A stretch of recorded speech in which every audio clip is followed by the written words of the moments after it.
In the dark blue zone, tens of thousands of demon-shaped gravity waves surround the battlefield. Maria and I are deep below sea level, but there is no liquid celestial energy in sight. For at least a 200 billion kilometer diameter crater into the sea, the massive pressure from the two of us and the two sentinels is blasting away most of the celestial energy in the zone.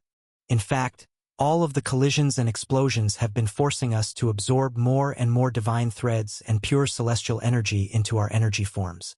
Head to toe, we may only be standing at about 500,000 kilometers in our current forms, but our weight in reality is far superior to the Hydra and Tortoise we're battling. Our last attack of 16 fireballs and 5 ice spears collide with our enemies, and they are completely obliterated once again. The lag time between when they disappear from existence and their strange soul bonds triggering their regeneration is more than enough for the stray gravity waves to completely surround us. In a massive circle surrounding this crater, I witness two kinds of demons emerge into my visual range. The front line consists entirely of enormous soldiers. I don't sense any energy forms or ranked-up buffs activated. Yet they all stand from head to toe easily 10,000 kilometers in height. The moment all of them stop moving, darkness pulses out from beneath their armor, and the full power of their true blue cores radiates into the atmosphere. Dark black demonic essence grows their bodies and soul armor to over double our size. Tens of thousands of demons, each over 1 million kilometers large, point various soul weapons our way. Many have swords, some have axes, clubs, short blades, or unique long-range variations of weapons. Their immense size and their quantity is not the most terrifying or confusing part. It is the vibrations that ripple off them. Every single demon's start of their transformation gave off high noble waves. Extremely strong ones at that, as though they have hit the peak of their strength in this zone. Every single one of them feels so confident and consolidated, as though they have held this strength for millions of years. I feel as though any of them could walk into the rank of a royal if they just tried. However, the moments after their transformations give me insight on why they don't. Royal vibrations ripple out from every one of them, and it seems to infect and take over their wills the instant they reach their full potential. It resonates perfectly with the dark black armor they wear, and every demonic soldier surrounding me gives off the same royal vibration that the Sentinel's owner vibrates with. It is some kind of soul-bound merging technique. They have all turned themselves into living weapons, sentinels that can go in and out of a conscious state for their wielder to use them in battle.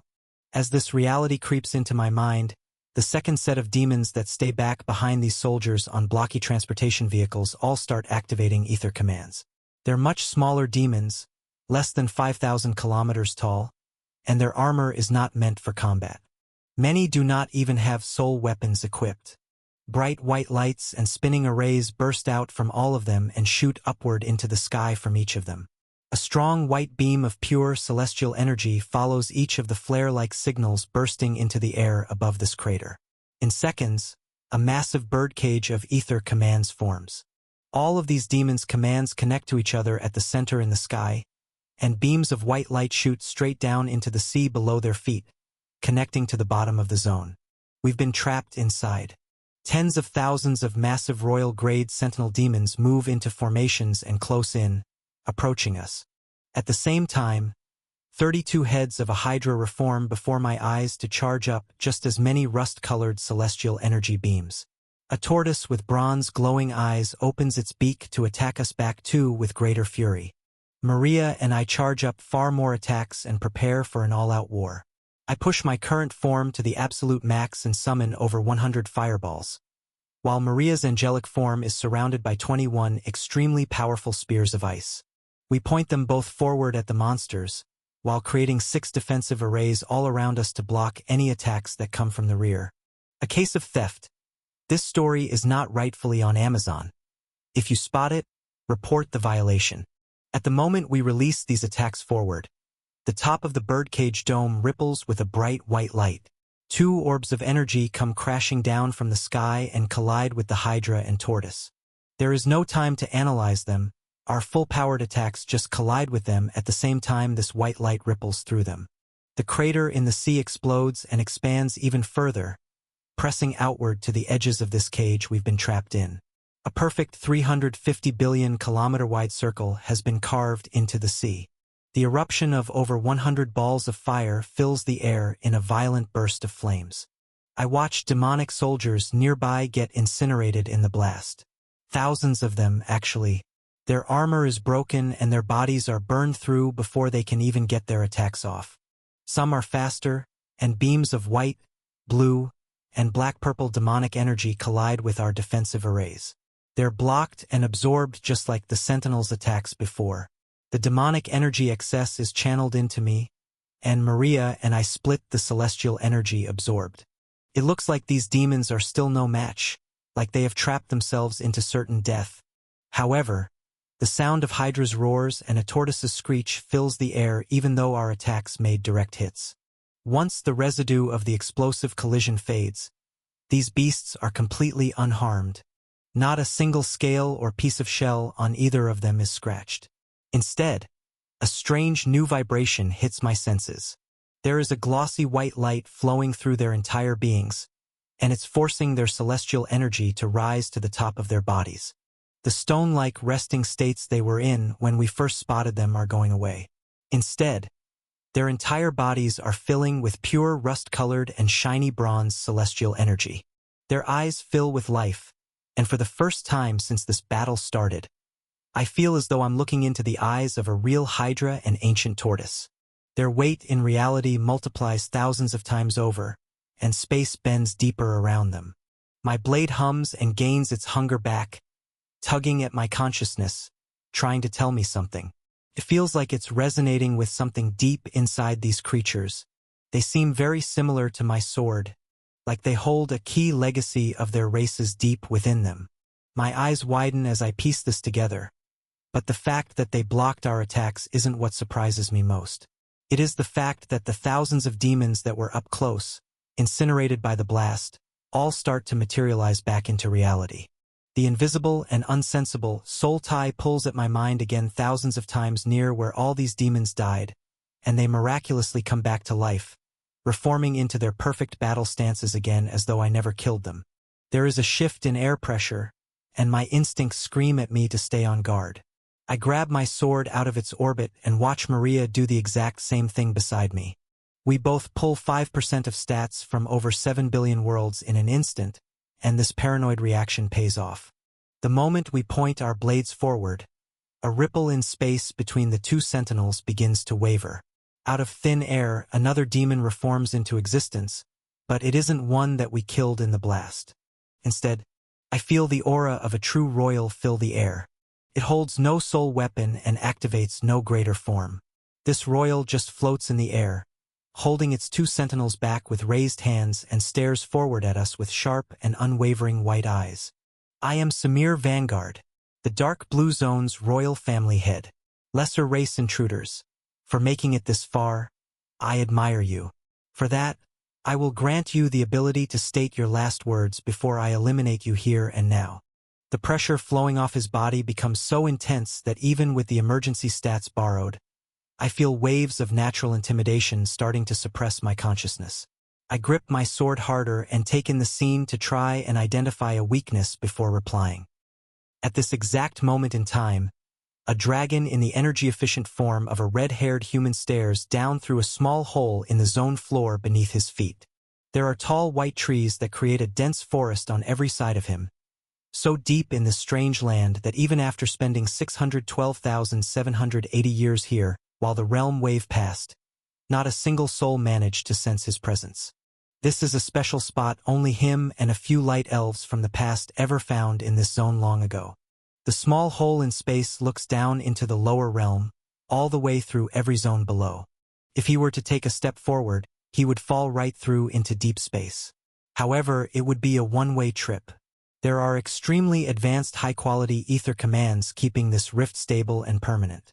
As the dense purple true core spins in Ember's chest, a white wisp of energy watches him from the other side of the rift. Rin speaks up, in a completely natural state without any need for conserving their mortal mind any longer. So what happened? Did they make it out? Ember slowly nods. Yes, they made it out fine. I'd have to start all over if they didn't. The only problem is the Imperials found out they stole the reset key. There's a good chance they're going to destroy everything below us to get it back. The dragon's crimson eyes stare down, watching purple and white lights flash all over the lower realm's expansive galactic plane. The Imperials are releasing their sleeping army left behind from one of the first generations of demons. In the lower realm, dead worlds without a single sign of life remaining on them suddenly begin to glow with white arrays. Other strange pockets of space shrouded in dark black clouds glow purple. These pockets of space are so distant from the life in the origin plane that they have been forgotten with time. Similarly to the demonic realm itself, they cannot be found or traveled to by normal means. All of a sudden, high-quality ether commands that have been lying dormant since the first generation of demons left the lower realm activate. High noble vibrations fill deep space, and millions of bright white demons emerge from these clouds of energy. Each of them is covered in bright white armor and has saturated their muscles, skin, and bones with extremely pure celestial energy. It's an ether purity that is not possible to cultivate in the lower realm's current era. Their true cores are bright yellow and spin in their chests next to dark demon cores. Strange foreign high-quality ether commands surround them and create seals, allowing for an unnatural amount of power to be held inside them. Many of these demons stretch space while they stride forward emotionlessly through the void. Their excess divine energy residue creates pockets of green threads that form once their seals are out of range, leaving massive distortions and huge pockets of dense yellow threads in space once they unravel. These demons are freaks of nature, from a time in this lower realm when the energy density for all life was much higher. In fact, as they all start to split up into smaller squads of a few thousand, they begin moving through small star systems. Any of these massive gravity swells that get too close to red or orange stars within 100 billion kilometers completely destabilize the star systems. The massive explosions don't even faze these killing machines. All they do is continue their march through empty space with straight faces, absorbing the excess celestial energy created from the rapid compression and expansion of low-quality ether, mana, and divine threads in the blasts. They grow stronger as they wander back from the outer edges of the galaxy, moving closer toward the source to eliminate all intelligent life, as they've been ordered to do if they ever wake up. None of these soldiers are close enough to the rising Emperor's expanding linked worlds, so there are no updates on the worldwide connectivity system warning the general public about it. Ember watches from high above, but even he cannot make any moves or send warnings to the lower realm just yet. Sending and receiving long-range transmissions in this area of the purple zone is not safe. There is a delicate balance that must be kept for him and Ren to stay unseen. If the Imperials found out he was here right now, it would ruin his plans. However, there is a small disturbance in the lower realm that tips off a certain demon in control of the Vermilion family's tower. Pluto has an empty castle to himself, and his Earth dragon slowly hovers above all of the massive black thrones in the demonic realm. He is keeping a close eye on the Morvale's troops as they too dwindle over these last few years. Some of the generals from this remaining family have become skeptical of him, as he is the newest and only remaining demon from the Vermilions. Yet, those that have challenged him have lost miserably in feats of strength. Even the elite first-class and noble demons raised by the Morvales cannot make Pluto flinch with their auras, despite the fact that he is a commoner. Any attempts to report this to their family head have been ignored. Ever since the last realm wave began, Lucian has not bothered to command his armies in the lower realm any longer. They will all be sealed and forgotten anyway. He does not have the capability of following the same path that most noble demons do. However, his perception of the galaxy and power structures in the lower and upper realms has shifted significantly over the years, and a strange path has been forming in his soul. With 1% of borrowed stats available to him, none of the strongest true cores in the demonic realm can touch his power, and it has slowly built up a healthy ego in this commoner's mind that he too can be a ruler. As a normal day of surveillance and reporting information to Bree goes by, he gets a telepathy message from his dragon, along with a visual to go with it. One of the dormant towers is showing signs of movement. It's not the vanguards, and it isn't the overseer. All I see is the purple tower. It's glowing. Pluto's eyes widen, and he leaves the Vermilion estate immediately to survey these grounds. He's floated through them many times before, and there was nothing but empty palaces of a forgotten ancient family left behind. In the Cyan Zone, alerts of this very event are blaring in the background of Lucian's system notifications as many of his private armies witness this strange sight in the Imperial's tower too. He completely shuts off all messages coming from the lower realm. The Imperials act fast. They really are going to take them all out. Maybe I should have done the same before I left the lower realm. I wouldn't be dealing with a mistake like this. He murmurs while watching the massive wings of Seraphel grow as his rank-up comes to its final stages.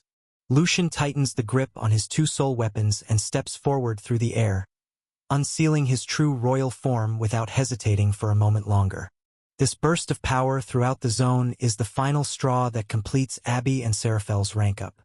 Not only are there thousands of high nobles and hundreds of thousands of nobles still sending their full-powered attacks into the glowing white human and wyvern at close range, but now the murderous aura of the very demon that caused the extinction of the wyverns bursts through their minds. The white rank-up light disperses in a shockwave once the rank-up finishes, and both of them grow new celestial bodies far larger than their original forms used to battle in the green zone. As Seraphel's wings flap outward, a massive wingspan over 150,000 kilometers in length, wider than some of the smaller towers in the Cyan city below. The dense cyan core in his chest is so vibrant that it shines through his now white and blue celestial body. The pure white energy making up his soul has risen to the surface, and in every flap of his wings, not only his will, but the inherited will of the white wyvern vibrates throughout the zone. It can be channeled through the last of its kind, and a sharp pressure beams forward at the royal demon flying his way. Seraphel reflexively lets out a guttural roar that puts the entire zone at a standstill. Even high nobles at the edge of the zone in the Cyan Palace feel his pressure and internally fear for their family head. This pulse of cyan, white, and blue light is not the only wave that shocks the realm. Abby receives a new energy form as well, but it is not one that mimics Seraphel's path. In fact, their soul bond is slightly mutated in this rank-up process. It was never formed under the guise of intense emotional connection nor a strong duty to fight alongside each other. It was formed by chance and an understanding of mutual goals of survival. In this current rank-up, the vulnerability of their paths, souls, and system itself opened up and moved them closer together in some ways, as they must survive together again to defeat these demons. But their paths split in others as memories from the lower realm stream into the immortal healer's mind through her staff. Abby's new energy manifestation grows to a massive size, over 50,000 kilometers from head to toe. Despite a dense cyan core in her chest and the hot white glyphs on her staff stimulating the white celestial energy she inherited from the wyvern moments earlier, the core of the staff that floats around her in a circle still glows green. She feels a warm energy from the inheritance that dead wyvern's bones on Kelfer granted her and feels the sensation her true core's compression consolidated into her soul. Even memories of sparring with Ember in the desert back on the human world echo in her mind, as he would constantly push her limits and speak fondly of her immortal healer's body and the unique restoration skill she has. Something clicks in Abby's mind, and her vibrations shift to grow far more ambitious and rich in raw potential than before. Seraphel may have sparked this legacy with her, as his mission is to preserve the wyvern race, but Abby's wish is far greater: to preserve every race the demons are trying to kill for sport.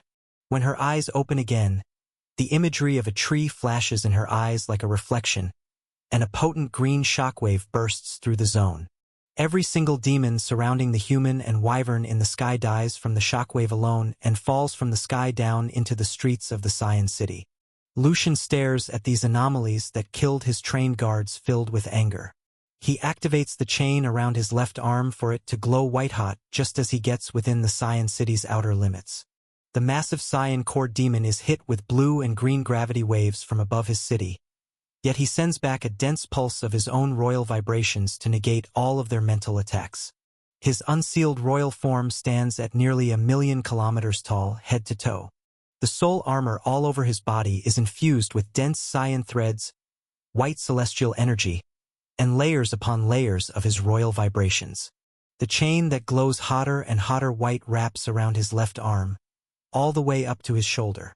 It looks like it is squeezing this demon, and asking to be released at the wyvern before it, but Lucian holds back. Instead, he lifts his right hand in the air and raises a dark black and purple two-sided axe. It's completely shifted colors and auras after unsealing his final form, and so have the 6 horns now protruding out from his forehead. The front 2 are the smallest and the brightest white, while the 2 in the middle shine purple with demonic energy, and the final 2 furthest up his head curl backward to protect his skull and even the back of his neck. They are dark black with shimmering purple essence deep within them. The Cyan demon's eyes shimmer with this demonic presence for a moment too, and a dark ripple of vibrations fills the air while he swings his axe forward. A black gravity swell in space dense with demonic essence pulses out of it, creating a crescent wider than both Abby and Seraphel's combined greater forms it rockets toward. It looks exactly like the attack an ancient demon used from his black daggers the first time it met Jay and Maria in the ravine. This one is just thousands of times larger without any seals or restraint holding it back. Lucian yells out into the open air while massive ether commands activate below him to project the Cyan city. We cut off all ties for the wyverns to reclaim their legacy. How could you possibly have come here? His tone is angry and assertive, but there is an underlying confidence that instantly washes away the excitement of their successful takedown of all the city guards. There is no time to answer. Instead, Seraphel lets out a burst of white and blue light from his mouth, while Abby grabs her staff and creates a massive green defensive array with white glyphs spinning inside it in front of both of them. The wave of blue celestial water bursts through the back of the spinning green circle as though it's a hologram and slams into the center of the black crescent coming their way. It is powerful enough to disrupt its flight path and explode into dismembered shockwaves. The momentum of its demonic essence does not stop coming forward, but the front-facing side of Abby's barrier blocks every single stray source of dangerous essence. It's blown off to the sides, and the intensity of the impact only stimulates her new battle form further. Strange memories begin unlocking in the depths of her mind, and ones that seemingly have nothing to do with wyverns.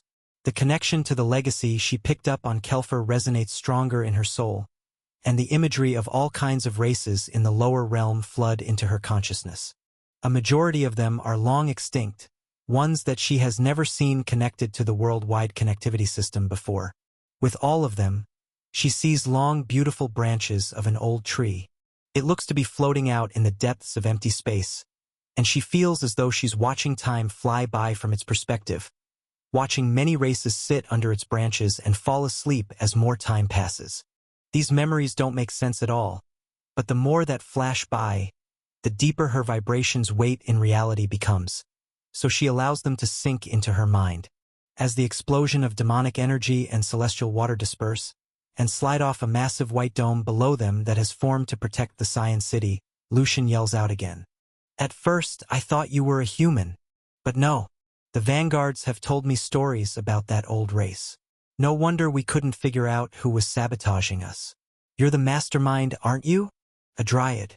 That's what all the old texts called you, monsters. Abby is confused, as she knows she's a human.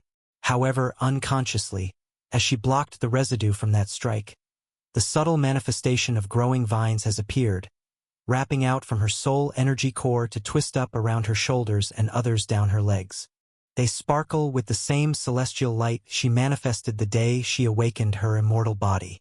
Seraphel yells out into the air after seeing Abby's hesitation. Why did you betray the wyverns? You had a deal, just like we had with elves once they gave up the Overseer's throne. There was never any need for war. We could have lived side by side. He then sends another blue beam of light through Abby's array. Her eyes widen as she realizes these changes but also creates a counter while the opportunity is open. Her staff pulses with more white and cyan-colored runes, and she uses her celestial grade earth magic to create spears of stone all around the outside of this green ring. They burst out and surround the jet of water, streaming green residue behind. Lucian laughs and swings his axe at full strength while bridging the gap to be right above the Cyan city.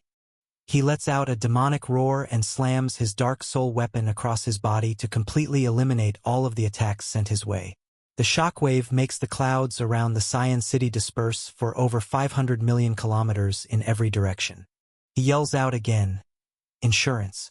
That was the only reason I was ordered to take you out before our shred of kindness doomed us all. The Fallen One became very friendly in your ranks, and even made deals with the elves. The explosion of demonic essence and celestial energy falls all throughout the zone like a waterfall of celestial energy and stone shrapnel destroyed in the blast. Lucian keeps yelling as he starts swinging his axe about and moving on the offensive rather than just testing their strength with warning shots. The dragon that betrayed us over and over again, forcing us to protect ourselves in the upper realm. You know, those stories of a dryad I mentioned, the ones the Vanguard spoke of. The only reason I was told such sensitive information about an overseer before the Hydras, or the Great Tortoise clans, it's because of the old legend that went with it. One of the original demon's generations came across a dryad's tree in the lower realm. Some say it was far out in deep space, near the edges of the galaxy where no one could find it. Others say it was near civilized worlds, but was moved closer to the source over time. Some even think it's the source itself. They believed as long as one member of a fallen race stayed connected to this tree, touching its roots, that all of its fellow brothers and sisters would be preserved with eternal life once the tree withered. Until now I believed this was just a metaphor, meaning certain races could somehow be preserved and entered into the system's database to spawn new worlds after the reset. But maybe the tree was real. Lucian doesn't let up, and sends a dozen demonic long-range axe attacks at Abby and Seraphel from all sides. The Royal is larger and more powerful, but he is not faster. He uses strange preset ether commands in the airspace of the Science City to get better angles and move with ether commands faster than his natural body should be able to. Abby spawns 6 runic circles on all sides of them, creating a box. It blocks all attacks coming in. But Seraphel is able to send attacks out as though the barriers aren't even there. Abby sends waves of earth spears outward too. Throughout the explosions, neither the human nor wyvern are touched, but a few spears manage to nick Lucian's armor, and Seraphel lands a solid hit on his right leg after breaking through one of the Science City's ether command structures to slow his movement speed. This doesn't seem to bother Lucian, as he still rants loudly, charging up the chains around his left arm brighter, and relentlessly countering back with his axe. Some races would fight amongst each other beneath the tree to claim a root for themselves, while others share roots in harmony. However, there is one race that the tree rejected. When a demon came to claim its stake in the Tree of Life, it was turned down because it refused to submit to the tree's will. The demon tried to plead with the tree, but it always responded with the fact that it was not good enough. There was something missing, a soul bond that refused to rest under the lush leaves of this tree. The demon looked up at these leaves filled with vitality, and saw its dragon flying in circles far above. It called for it to come down day after day as more races filled in the tree's roots and solidified their futures in harmony. But the dragon would not come flying down. In fact, it began releasing an aura to poison the tree. More and more days passed, and fewer new races came to live beneath this dying tree. Once it withered away, its vitality and all the life with it rested in the base of its roots. The dragon swooped down right in front of the demon and grabbed the seed with its front claws. It flew away alone, off into the darkness to plant a new tree. The chains around Lucian's left arm twist, squeeze, and glow so bright it almost outshines the rest of his aura. The end of the chain creeps around his shoulder and down into his chest, locking in toward his chest and drilling deep into his divine core and royal demon core, connecting deeply to his soul. He begins sending off dozens, then hundreds of demonic axe strikes, filling the air with dark residue. For billions of kilometers, the cyan clouds clear out, even revealing the bottom of the entire zone. So if I do kill you out of spite, it is out of necessity. If demons are left behind, we can only die as a race, never to be included in a new reset. So we will do what any cornered beast does, and choose self-preservation above all else. We shall seal the upper realm without any more legacy races getting in our way. Seraphel has managed to do some damage on his other leg as well, and even lands a hit on the royal's mid-torso. Abby even gets a few of her earth spears lodged into his right shoulder to slow his axe swings, and a few in his lower back, but he doesn't even react. The demon's eyes stay calm as his chains glow peaks in luminosity, and he throws the curved blade-like attachment at the end of it forward. It bursts through the air so fast, it makes the axe strikes look like party tricks. In fact, it slips through one of Abby's defensive arrays, leaving a strange invisible shockwave behind, as though the physical manifestation of a soul bond is covering its outer edges. The white blade on a chain flies straight past Abby's shoulder faster than she can see, and it pierces through Seraphel's chest. It stops right in the center of the Blue Wyvern's soul energy core, and the battlefield goes into a total standstill. Lucian has let go of this chain that was wrapped around his arm, but it is still connected to his chest. Seraphel's eyes widen as he feels his soul bonds starting to be manipulated, as now a heavy white chain of celestial energy connects his chest directly to that of a royal family head. Samir Vanguard floats between his two monstrous sentinels in his base form after giving Maria and me the offer to say our final words. There is only silence in the air as I watch every last one of the demonic soldiers that were caught up in the blast reform back into perfect versions of themselves like they were never killed in the first place. All of their personal high noble vibrations have been drowned out. It's like tens of thousands of royal demons have surrounded us. The pressure coming off the rust-colored Hydra and bronze tortoise is the most strange, as whatever those white orbs in the sky were, they stimulated something to emerge deep within them. It's like their true celestial energy was being held back during our initial clash, and now it's been lifted out of their souls up to their bodies that stretch tens of billions of kilometers in size. The royal vibrations that hold their souls together are undoubtedly coming from the family head floating between them. My full royal vibration imbued celestial energy-powered all-seeing eyes, and every perception perk I can muster is activated. But there is nothing abnormal I can sense. If anything, trying to peer deeper into my enemies now only has me more confused. They have layers of strange, invisible gravity weighing down their armor where no energy or mass appears to be. Both the sentinel and a thick layering inside the family head's armor, head to toe. It's that same feeling I get when looking at soul ties, and what is triggered each time they regenerate. The Imperials said the Creator's legacy was taken, but I don't sense its presence on either of you. The Fallen One isn't here either, so it must be those intruders in the Cyan Zone that claimed it. Samir comments again to break the silence. Then, with no warning, another shockwave fills the air. All I witness is a small shift in some stacked ether arrays all over his armor, but the subtle shift in every single royal's vibrations around me makes it clear he's unsealing his bloodline. The thought that our current forms, and 5% of stats from 7 billion worlds, was only enough to withstand his presence in a base state sends a shiver through my soul. It's shared with Maria, and we don't hesitate to release our strongest forms as well. An unfathomable amount of spinning white glyphs and strange runes activate all over Samir's armor, allowing it to expand with him as his body grows. 2 massive black horns grow out from the sides of his head, and 1 smaller horn in the center. However, his armor is too thick and covers everything else, head to toe, to make out any other features. I can't see if he is even smiling, nor the hue of his skin. The dark armor covering him becomes infused with the countless spinning arrays, and takes on a white tint, but it mainly glows dark blue. Celestial energy that feels like another full celestial sea, like the one around us, flows through his armor. A very light, faint purple glow reflecting his demonic essence blends with the white arrays, but the majority of this royal demon's true unsealed form is just as blue as the zone. White glowing eyes peer out through tiny slits in the armor, and radiate a complex aura of an ancient king. It vibrates as though he is not only the ruler of this zone but the one that watched it become inhabited in the first place. He views reality around him very differently. In fact, he sees these 2 human intruders from tens of thousands of angles. Samir is the god of the sentinels that have been conquered by his aura and turned into living weapons. They are a part of his soul and are entirely aligned with his will.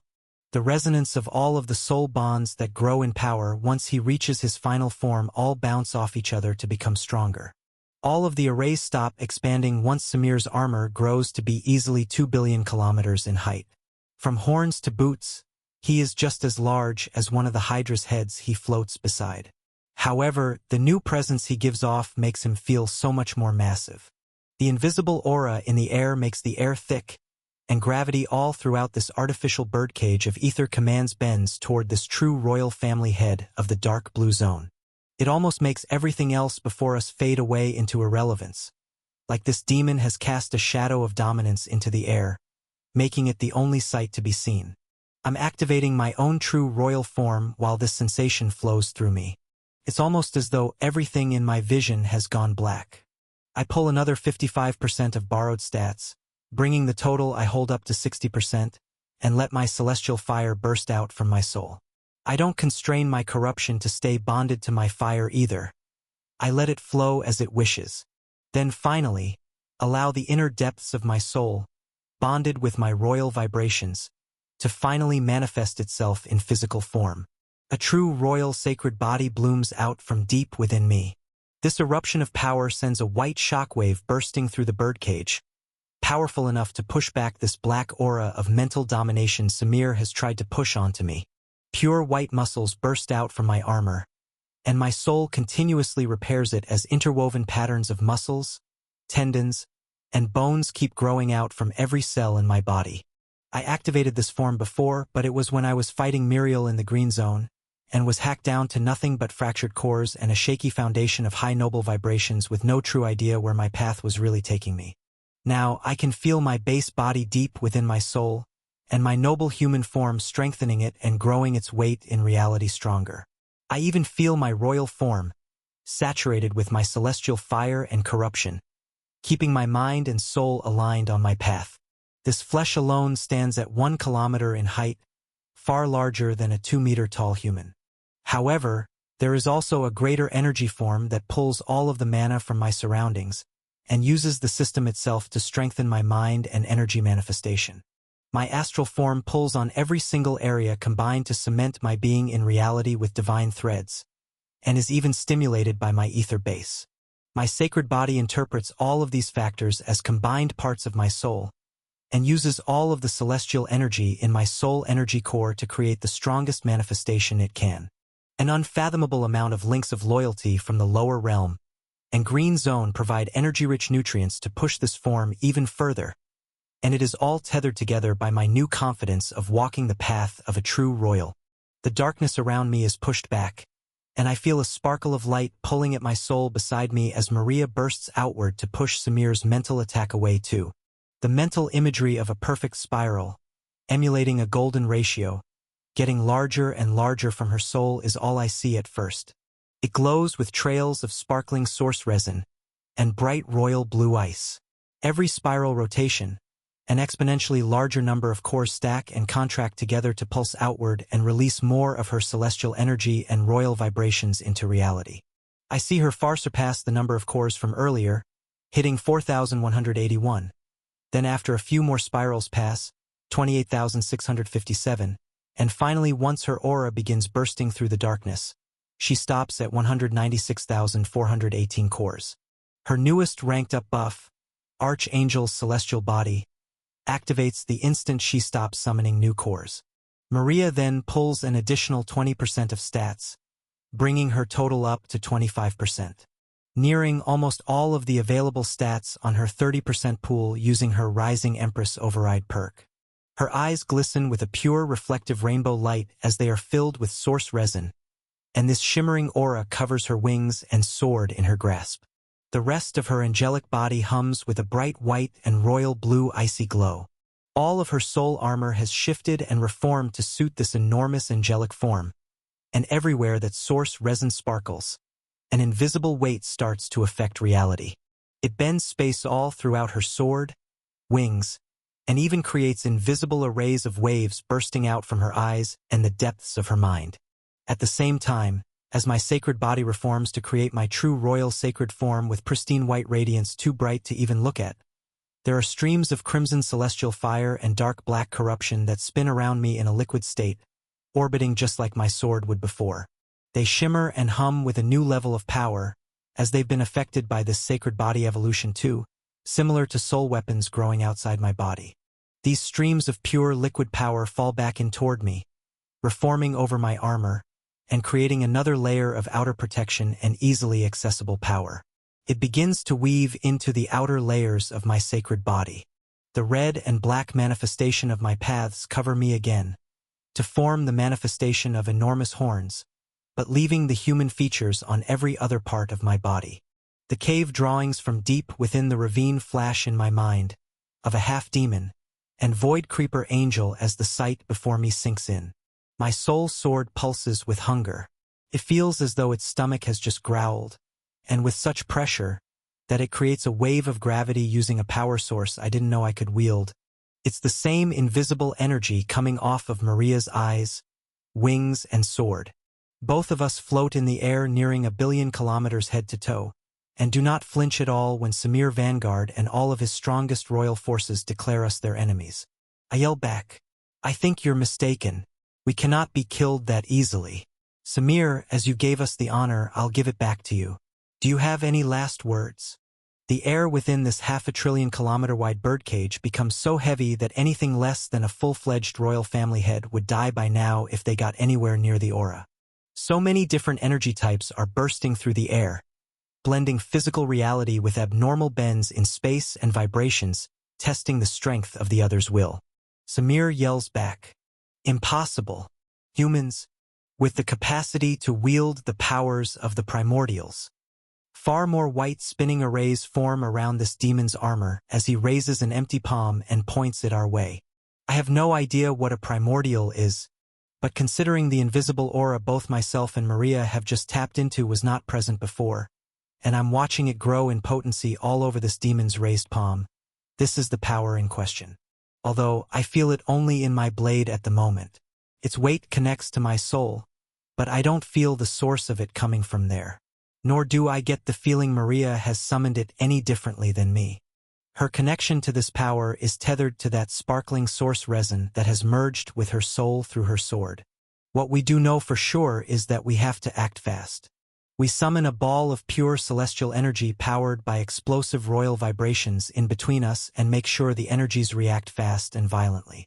The blast from this stunt sends us flying over 100 billion kilometers away from each other, just in time to watch a pulse of white light shoot out from Samir's palm. It appears to just be a glowing ball of celestial energy, but that is truly only what can be seen on the surface. It is only the residue from the activation of some kind of command deep within his armor. The actual attack is completely invisible. It is like a sphere of gravity was just shot our way, and the only instincts I had were to run and not face it head-on, even in my current state. It makes me grin, and I can feel ambitious, icy cold vibrations echoing through the birdcage from Maria mimicking my excitement. She yells out to reply to Samir's refusal of my offer. "Sounds like you're not planning on dying either. Too bad." She swings her soul sword across her body and flaps her wings during the follow-through. A sparkling white reflective crescent of ice flies forward.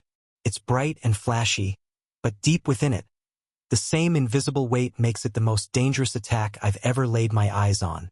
This stirs something in my soul, like a friendly competition. My sword reacts to it, grumbling with hunger again and tugging on my soul to let it try that too. I nod inwardly, set my sights on this demon, and swing my blade across my body with everything I have too. A monstrous pressure washes through me, as the weight of my soul ties from every single link of loyalty I've made in the lower and upper realms feels as though it's being stimulated. And every single power multiplier in this larger manifested sacred body adds weight to it as well.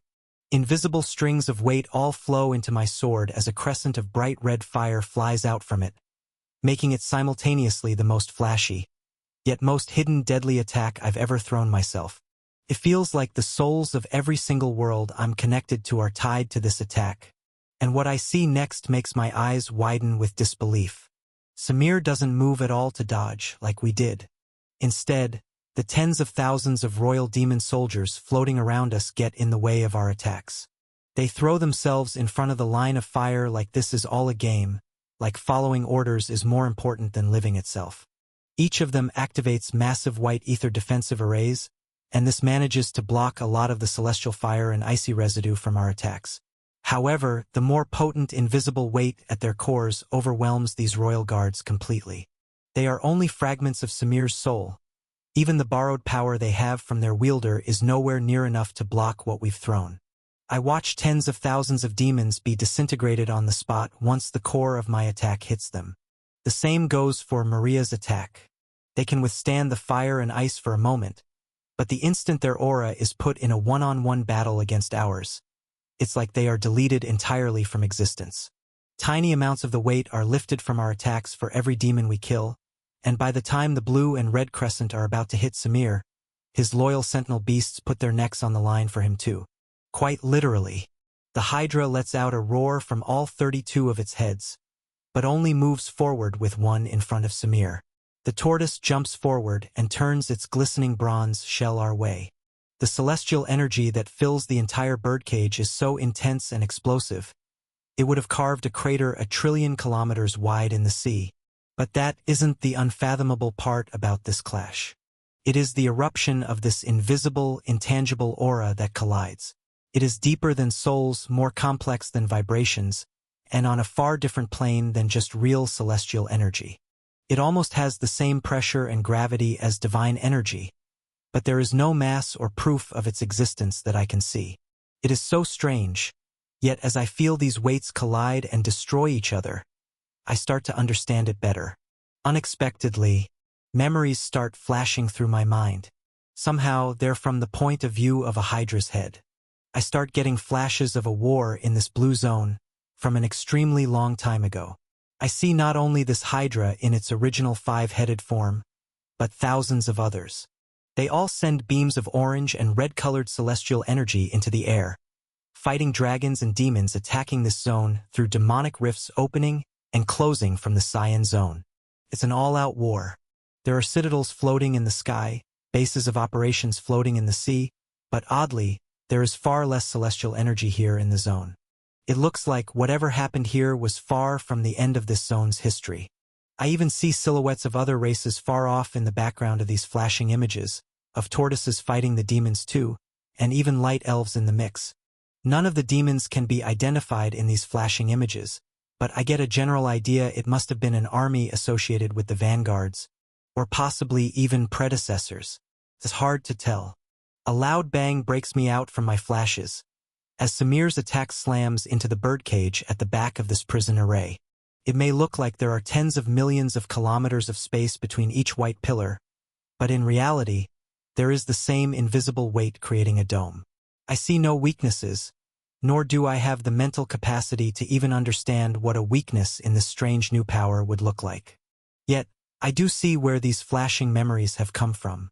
As the residue clears, the Hydra's head I managed to attack has been destroyed completely. There is a gash through the top side of the bronze tortoise's shell too. They glow red and blue, but there are invisible scars much deeper than what it looks like on the surface. I can feel these monsters trying to regenerate, but they won't budge. Samir doesn't react. He only puts his other hand up and moves both arms to face his palms in opposite directions toward us. He yells out again. This does not make any sense. Humans, with a legacy, at least the potential ranking of a past overseer. That's the other way you could hold this much weight. The demon's head turns toward me. You have an amplifier. It's starting to awaken. So that's how you can wield this power. He shifts his head toward Maria. But you have none of the legacy race's aura within you. You don't hold the Dryad's legacy, and they were the only overseers before the Tortoise clan. You're not an originator, that is certain. But what are you? Your path? It does not make any sense. The only possible answer would be, no. Was I wrong? Could two humans really have claimed the Creator's legacy? This royal demon's aura shifts, and for the first time, I watch his pupils grow smaller. He is genuinely confused, questioning everything he knows, but that ripple in emotions only lasts a fraction of a second. Millions of arrays start spinning around his armor, and he instantly calms down and regains focus. I watch some of the closest royal demonic soldiers around him start to slowly reform out of nothing, from thin air. However, a large amount that were incinerated in the most powerful portion of our attacks are not growing back. Neither are the wounds we landed on the sentinels. Samir goes on the all-out full attack. Both of his palms start flashing with dozens of pulses of bright white light, and the birdcage gets filled with invisible deadly attacks. My gaze locks onto many prizes, some being the memories I may gain from the other Hydra heads, and others being the secrets hidden inside this family head himself. I don't believe for a second this is all the power he wields. Unlike Muriel, this family head is aligned with the rulers at the top. I get the feeling he is an asset, not just a tool.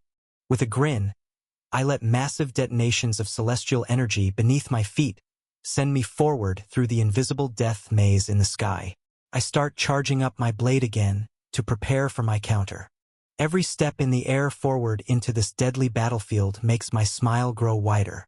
As much as I enjoyed putting that ancient demon in its place in the ravine, it wasn't really even a close or fair fight at all.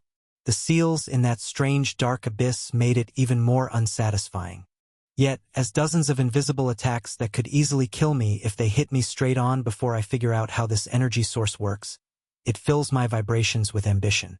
My soul soared dense space even deeper than it did with my last attack, desperately wishing to enjoy the thrill of a real fight just as much as me. A trail of red flames is left in my wake as I twist and turn my body through the orbs of death in the air. Out of the corner of my eye, I watch Maria brimming with the same energy, flapping her wings and getting closer to our target as well.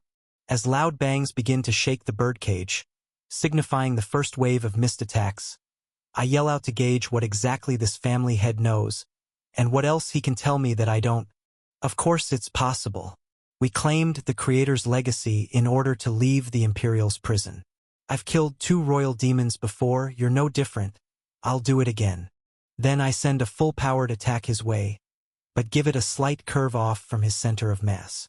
The same stun of his soldiers jumping in front of the blast plays out, but there are less than half of them still standing after the last attack, so I watch 2 Hydra's heads lunge forward to get in its way.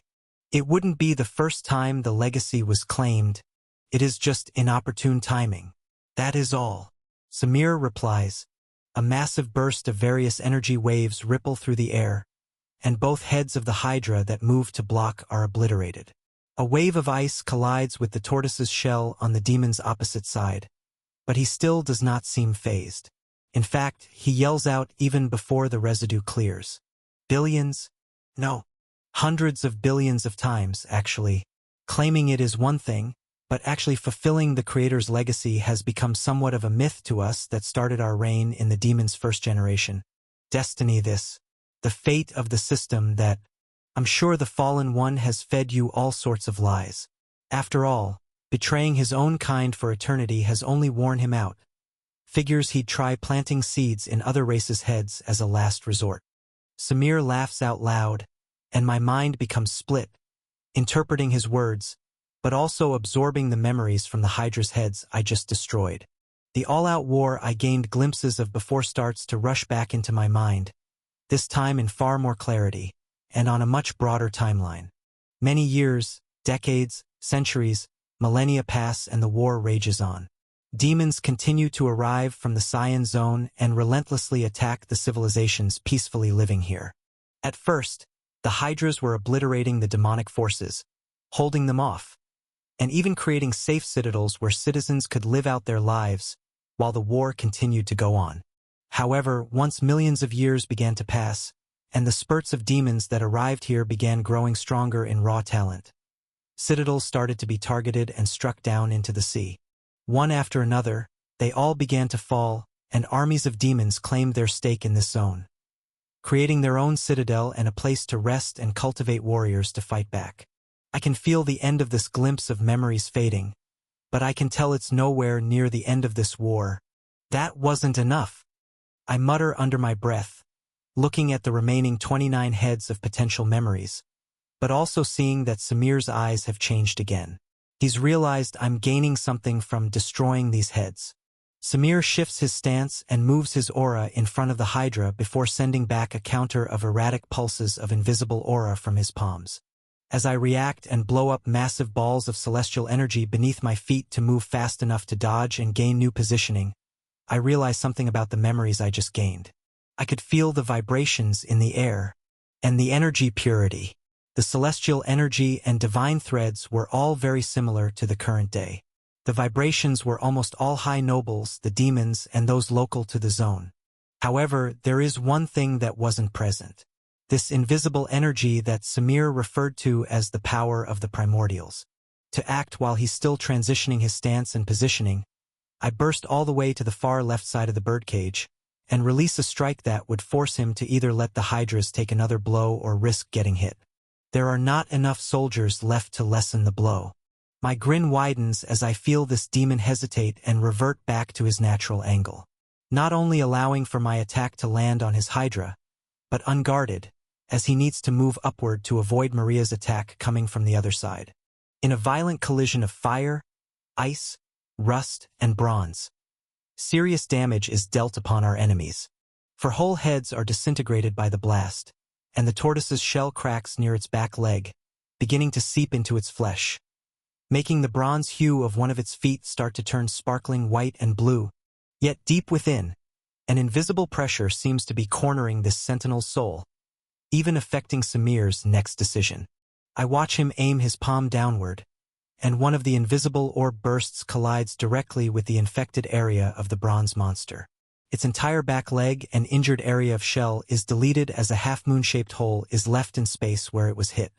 He sends a relentless counter at Maria, forcing her to stop advancing and spend most of her energy dodging. Yet he turns his head toward me and raises his other palm. The two of you are strong, I'll give you that. One of the current generations of demons could never stack up to this raw talent. But you're still 100 million years too young to challenge someone like me.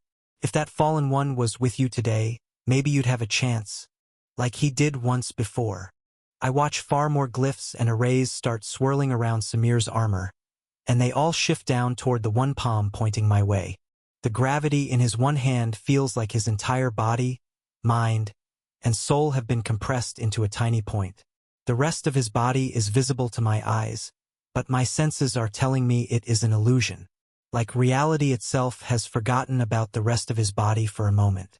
Consecutive bursts of invisible energy begin shooting out of his palm, flying at me from impossible angles that shouldn't exist. Or at least, their direct flight paths don't compute perfectly with my current depth of understanding. I sense his true royal vibrations intent as a base to all of this, and feel the sense that he wanted me to exploit the opening he created to get me close enough to try this. As I start to channel my energy to move and counter, the memories of the 4 Hydra heads I just destroyed rush into my mind. The war gets far more complicated. Not only are the Hydras being suppressed and pushed out of their own zone, the Tortoise clan that claimed a small stake in this zone to live in harmony after stepping down as overseers long ago. They're beginning to be targeted by the demons too. Millions more years pass, and the only forces truly capable of holding these demons off become the Light Elves.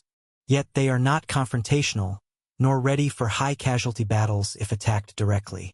They create arrays that shield citadels from the demons' reign long enough for them to back off or be killed by the native monsters. They do not look very different than the birdcage I'm in now. However, this strategy only works for as long as either side can wait. The current race in power is only getting weaker, and the demons being funneled up to the blue zone are only getting stronger. I watch in awe as the total destruction of the blue zone occurs. Not in a grand all-out battle to finish the war, but in a slow and painful decay. There is only one main citadel remaining, covered in so many arrays of light elves. It looks like it will be another few million years before they're worn down. Hydras and tortoises surround this citadel, protecting all they have left while demons and their dragons continue breaking through from the Cyan zone up here to surround their prey. Just as I'm about to see what happens, the memory's strength begins to fade, and I realize something strange. A soul tie is forming between my sword and the owner of these memories. My mind is just the vessel that happens to be gaining the benefits. They're being given willingly, not forcefully absorbed. My eyes widen as I stare into the Hydra's remaining 25 heads and see new depth in its aura. A depth that certainly wasn't here before this fight began. The weight of my sword grows again, as it feels like it's growing more wise, resonating with another semi-awakened amplifier for the first time. This doesn't solve the immediate danger, however, and I don't believe I'll make it out unscathed. I've fallen into Samir's trap, so I use all of my strength and speed to avoid the bulk of his barrage sent my way. However, I'm too close and his attack is too unique and unreadable. Despite twisting, turning, and launching myself out of the way and into the sky, I feel two of his invisible death orbs make direct contact with my royal sacred body. One of the invisible attacks just barely grazes my leg, while the other hits my left arm from the shoulder all the way down to the fingers. The feeling is like nothing I've ever felt before. It's like I'm being deleted. Despite all of my defenses being on full power, summoning barriers in front of the closest attacks, and fortifying my own armor and protective energy, these attacks break through me with almost no resistance at all. Just like the attacks I've been throwing at the Hydra's heads, my flesh disintegrates instantly. I activate my celestial self-regeneration and send bursts of celestial fire through the wounded areas, but it doesn't work as expected. I don't feel anything at all. Nothing is regenerating. Fear enters my mind, but I push it out because execution is necessary while I still have some momentum. I don't back down any further and send a direct attack right back while I'm still close enough to be dangerous. While activating everything in my artillery may give me a few more moments to think, such as creating massive distractions like a wave of dark mist or unique skills to suppress the enemies from all sides using body doubles, I can feel it would be a waste of energy. Spreading my resources too thin throughout this whole birdcage would be opening me up to far too many openings. My celestial energy isn't potent enough to keep the same necessary strength hundreds of billions of kilometers away. Truthfully, even when I try to activate wind magic or additional aids to speed up my movements, I don't feel any of this primordial aura being summoned with them. Right now, the only way I can activate it is by concentrating heavily on my sword. Maria sees my position and creates a distraction for me. Instead of aiming down at the tortoise, she sends her next attack straight at Samir's head. Curves in at him, with his only options being to block or move out of my way. As explosions burst through the back of this birdcage following the 24 invisible attacks that didn't manage to hit me, Maria's slash forces Samir to dodge, leaving my crescent of flames to burn through 6 Hydra's heads in a single strike. Both of us fly backward to gain a better position and assess the damage, but this royal demon's weight in reality grows even deeper. What should have been a safe distance before feels like we're right in the crosshairs again somehow. The space between us bends, making it feel as though the distance has shortened. My brain tries to understand the impossibility before it, but also grabs new memories from this great war. I can feel a pressure within them now that certainly was not there during the day I'm watching on the battlefield. I feel the presence of another soul viewing these memories, and it feels hungry like the blade in my hand. In the long-lost past of this zone, it appears the demons cornered every last Hydra and tortoise into surrounding and defending their last citadel, and the light elves are in the very center creating all of the defensive arrays and long-range protective protocols. Despite the demons being relentless and meticulous, the natives of this zone hold their own for millions more years. This is the Dark Blue Zone. Any monsters that have made it up that far are special and talented. It will never be easy. Yet, the demons are a renewable resource, being constantly trained, sacrificed, and pulled from the lower realm. The native forces slowly dwindle. They even begin breaking through the Citadel's elven defenses, one demonic generation at a time, breaking their power down and their spirit to keep on defending while facing certain doom. It is not a matter of if anymore, it is when. However, as the final defenses are being broken through, and there are less than 100,000 dark blue cord elves holding the arrays together, something strange happens. In the final wave of demons that were meant to finish off this zone, there is a traitor in the batch. A demon and dragon burst through the fabric of the zone, leading the charge, one of the very rare royal demons that occasionally appear. It looks like the strongest one to appear in this war yet, but as it charges its mouth up with white flames and gets close enough to the first layer of ether defenses, it swoops upward and burns its own soul-bonded demon alive, leaving nothing but barely living cores remaining to fall into the celestial sea. Before anyone can react, this rogue dragon with crimson eyes burns his whole army as well. The flames are translucent, but if looked at with the right angle, they shimmer white, like a mix between fire and acid. I recognize those flames well. They're embers. I've seen them many times before, but never through these eyes. There is a pressure in these memories that cannot be explained. No other life forms have it, but these flames do. It's this primordial aura. I try to look deeper, but the burst of memories starts to fade again. I still don't have the full picture. Yet, when I come back to, I can feel my arm again as well as the injury in my leg. Not perfectly, but it feels like static, kind of like circulation has been cut off, but something deep within me just loosened the valve of energy just enough to feel a trickle. Specks of my flesh begin to grow back, and I can't help but laugh and yell back to Samir. Good shot. But what was that you said? If the Fallen One was here, we could beat you? Does that mean you met him and lost in the past? I doubt that is the truth if you're still breathing. This royal demon's eyes shift with surprise again, not at my petty taunt, but at the fact that my true royal sacred body is regenerating despite being hit. Maria is not caught up in our quarrel and strikes in the moment of hesitation, already counting on where Samir's move would be after dodging the last. Half of the glistening white and rainbow sparkling crescent is eaten up by the barrage of attacks sent our way, but a part of it still lands, hitting his right leg from the knee down at the last moment of his turn. The explosive sounds of his missed attacks hitting the walls of this cage seem like calm raindrops compared to the explosion on his leg. I've never seen so many ether commands activate in a single place at once. My eyes are wide open as I see damage being dealt, but also soak in the knowledge of these complex arrays stripped apart in front of my senses on full blast. Samir's armor is torn through, and an icy gash digs into his lower leg. A small portion of the cut is deleted from reality, just like the attack I received. Yet, in real time, I watch it heal back up hundreds of times faster than my wounds. Though I do see deeper and get another hint as to where this primordial aura is coming from. The pathways healing him do not come directly from his soul either. They're anchored to the armor set he wears, as well as the sentinels by his sides. There are heavy soul ties holding them together, and it's not just for show. For some reason, he needs them. My gaze tightens more to find another angle to attack as he yells back to me. I said almost. The Fallen One didn't win against me, he just didn't lose. You don't have the resources to leave before it's too late. So I'll show you what I should have done from the start. The eyes beneath this armored demon stop glowing. Instead, they grow heavy with invisible energy.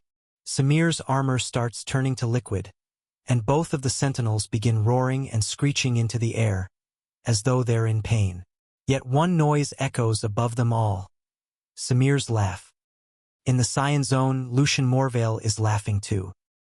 He's managed to bypass Abby's defensive arrays with ease, slipping right through them using some invisible aura to cover his blade on a chain and drive it deep into Seraphel's soul.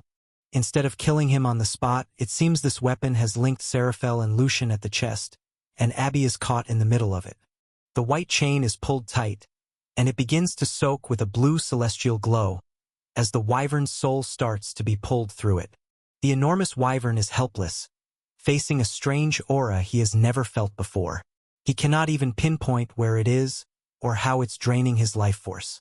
His celestial body starts to shrink, and the chain connecting him and Lucian becomes over halfway blue, and gets larger by the second as his energy nears the demon's soul. At first, Abby is terrified and feels as though she let Seraphel down by not creating a strong enough barrier.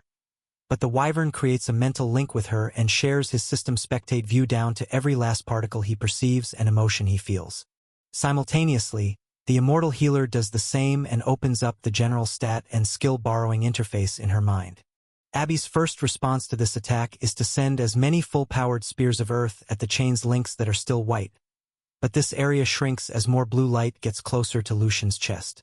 All of the attacks she throws are instantly eaten up by the invisible force that easily pierced through her defensive arrays without even making a ripple or distortion in them.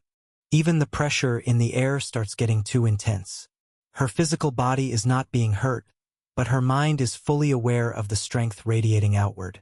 Abby tries to send attacks at the demon himself, but without Seraphel attacking with her, the pre-built ether commands above the city make his movement speed too fast to hit. Abby watches Seraphel's soul drip all the way through the chain and touch Lucian's chest as he yells out, dominating the sky. I will accept this prize for ruining my good standing with the Imperials. You've made a fool of me for breaking into my zone when we were about to seal it. The last wyvern and his legacy will do just fine as an apology. Abby's mind is split, taking in all of the strange sensations of this dryad's legacy, while simultaneously feeling Seraphel's soul bond being altered, and in turn, she is beginning to be suppressed as well. Lucian's strength is overwhelming, and the chain linking their souls appears to be permanent. Abby has instinctively gained a massive amount of complex array and glyph manipulation knowledge from her staff. Despite not knowing what the invisible weight around it is, she can tell that this chain is permanent and will not disappear until one of them is dominated entirely. She pulls a full 5% of borrowed stats from over 7 billion worlds and yells back at Lucian, piercing through Seraphel's roars. That will not happen. Lucian, the destroyer of lesser races, today you will die. We will reclaim the energy you stole to the lower realm and protect those left in it from the demons. The vines all over her immortal healers form glow brighter and sparkle with a shimmering light that makes her aura gain this invisible weight, only around the leaves wrapping around her arms and legs. Abby does not notice these effects.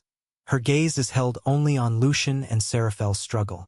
The air pressure shifts again, and Abby starts to charge up a spear of earth with vines growing down her palms to wrap around the attack. However, Seraphel speaks through their telepathy link in an urgent tone. I've got this. Focus on what is behind you. The blue wyvern stats have been synced with Abby's the instant this power rushes into her. They rush into Seraphel as well. His celestial body stops shrinking. In fact, the blue soul in the chain begins moving backward, and he starts growing again. With a spear aimed at the chain, ready to fire, Abby trusts his words and turns around. Another roar fills the skies. A bright cyan-colored dragon, over 1 million kilometers long, comes soaring in from the direction of the Grand Palace, peeking out of the clouds on the other side of the zone. It has hundreds of high noble demons surrounding it on every side. The instant Abby turns, a beam of pure cyan threads rockets out from its mouth, but with far more gravity than they should. She releases her special spear directly into the beam of energy, and Lucian yells down at Seraphel. What do you think you're doing? A wyvern, defying the will of a royal family head. I can understand if a lingering dryad was looking to reclaim the throne, but your race was never meant to be in the overseer's seat in the first place. You must not know what really happened if you still can hold on with this much pride. The demon and wyvern's eyes are locked on each other, and the chain begins to glow white again near the demon's chest as Seraphel has pulled his soul out of Lucian's body. Seraphel's will has gained a massive boost, and his aura clashing with this demon's shows that. But the fact that a so-called lesser race has bested him in a feat of soul strength only angers and pushes him further. The whole sky becomes dented and distorted in royal vibrations clashing, and swirls of foreign energies. Above it, even further, a spear of earth covered in vines slices through a celestial dragon's strongest attack imbued with primordial aura. It is split down the middle, and the vines on Abby's spear erupt outward to begin draining away all of the excess energy from the explosions in the blast. It is not just the extremely compact divine threads, but the potent invisible primordial aura as well. Many of the high noble demons surrounding this dragon are caught up in the blast, and as Abby's vines burst through them, they seem to just be green holographic leaves. For a moment on impact, the demons look unaffected, just tinted green. However, when they try to move, their bodies dissolve, and all of their celestial energy, divine threads, and even vibrations are siphoned back into Abby's aura. Even their demonic energy dissolves and disappears in a glistening white and yellow flash as if it is being cleaned. The demonic dragon wears a crown over its forehead, covering its brain and horns, but it activates millions of spinning white ether commands the moment Abby's attack gets too close to it. The dragon's eyes widen, and it changes its course, spinning out of the way just in time for her spear to miss its head. It does pierce through the dragon's wing, leaving a massive clean hole before the spear explodes behind it and erupts with thousands of vines like a net. The shockwave kills all of the high nobles remaining in the sky and tangles the dragon's wings as it roars and screeches while its crown glows brighter and brighter white. Seraphel yells back to Lucian as he pulls his soul over halfway back through the chain, and instead of it being entirely white on Lucian's side, A light purple essence starts to bleed into the strange artifact. What do you mean we were never meant to be overseers? The wyverns fought to the top like any other race. Anyone that makes it there deserves to be king. The fact I can inherit a royal wyvern's legacy is proof of that. Lucian laughs even though his soul begins leaving his body, and his royal form is shrinking. That is where you're wrong. The wyverns never made it past the Scion Zone. This was always their final resting point. A certain traitor used your race to give the elves more time, and delay our attempts at the seal. It nearly worked too. Lucian grins wide and activates a series of ether commands above the Scion City, making the dome of protection he created vibrate, and every tower lining the streets below glow and pulse with white light. I never found any proper use for these weaklings until now. All of my experiments to create the perfect royal to work under me never came to fruition. Maybe I should have just been using them to create a perfect version of myself instead. It will all be worth it to kill the last wyvern.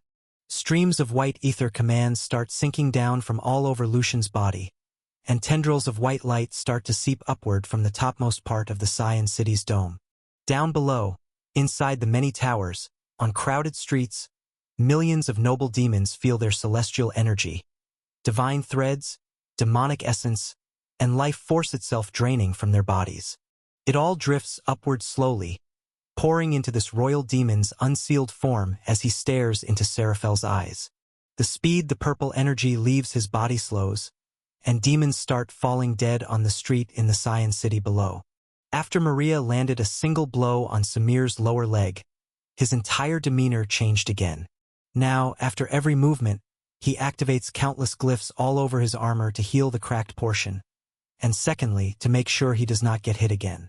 We start throwing multiple blue and red crescents of energy at this royal demon, but none of them can connect like before. That is because, with his additional caution, the counterattacks have been blasting at us non-stop. The entire birdcage has filled with invisible orbs of energy, and from the state of my left arm and leg, still not healed after many exchanges have passed, it's clear we can't afford to be hit.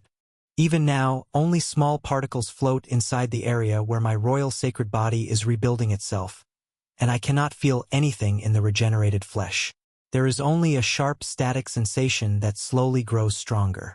We cannot get close enough to throw any actual dangerous attacks, but with this increased intensity and the fact that we haven't been hit again, I'd like to think Samir's hitting his upper limit in strength as well. Is that all you've got? You said you're a royal demon from the first generation, and you can't take out a few humans. I yell out back to try and make him hesitate or grow mad to exploit a change in his attack patterns. The demon is like a well-oiled machine, keeping us tens of billions of kilometers away, and even using the beams of rust and bronze-colored celestial energy from its sentinels as additional distractions. I don't dare to try and block these beams, as unlike our first clash, they now hold this primordial aura. Our confidence does not weaken. In fact, it grows, as all of these massive explosions and residue shockwaves continuously pulse through the cage. The lingering demonic soldiers in the air are all killed. I can feel fewer eyes on me, and this results in Samir's movements becoming less precise.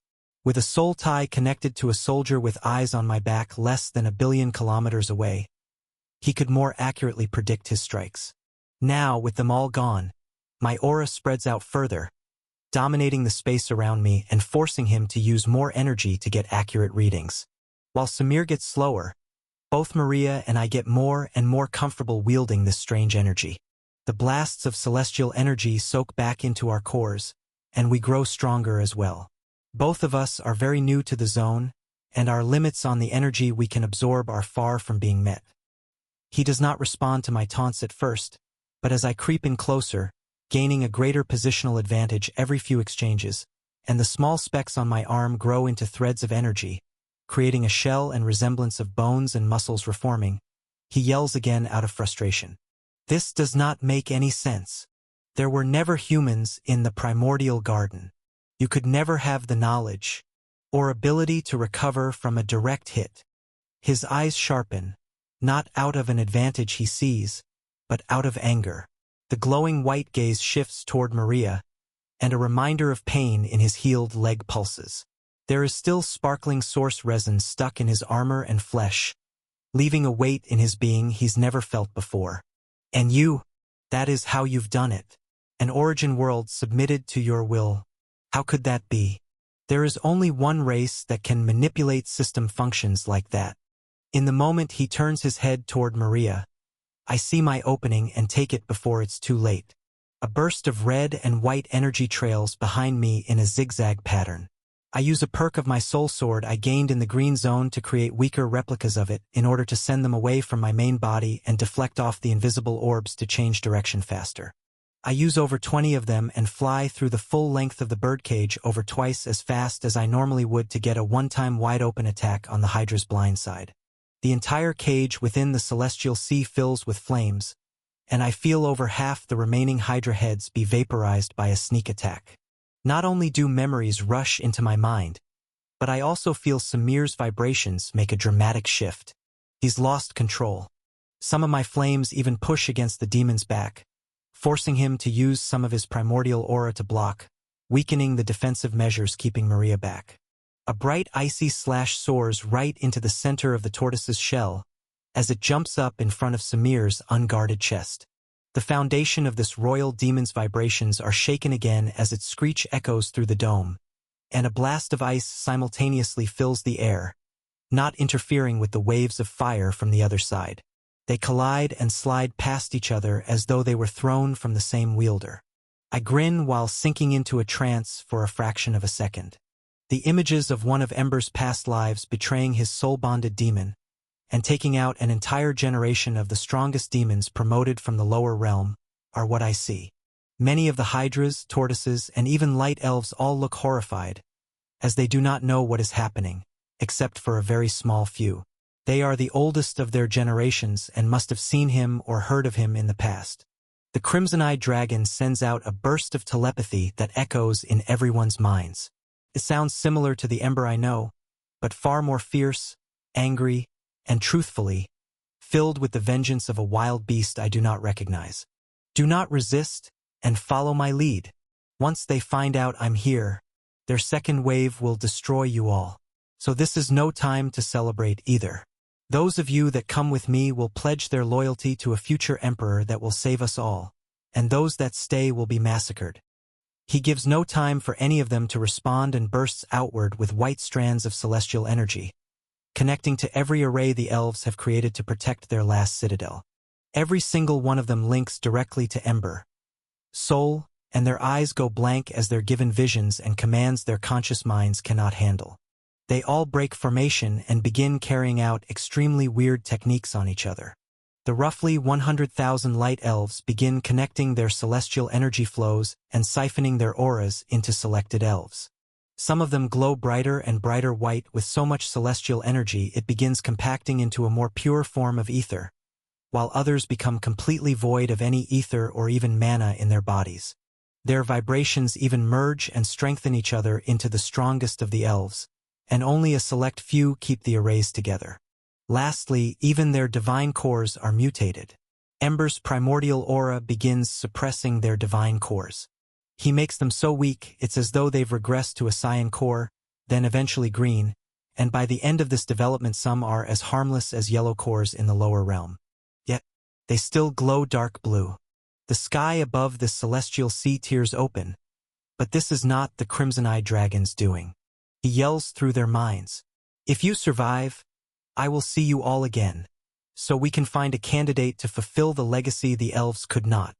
Then, over 100,000 miniature tears in space open up, allowing the elves to leave just as an overwhelming aura stronger than any of the previous waves starts pouring in from the sky.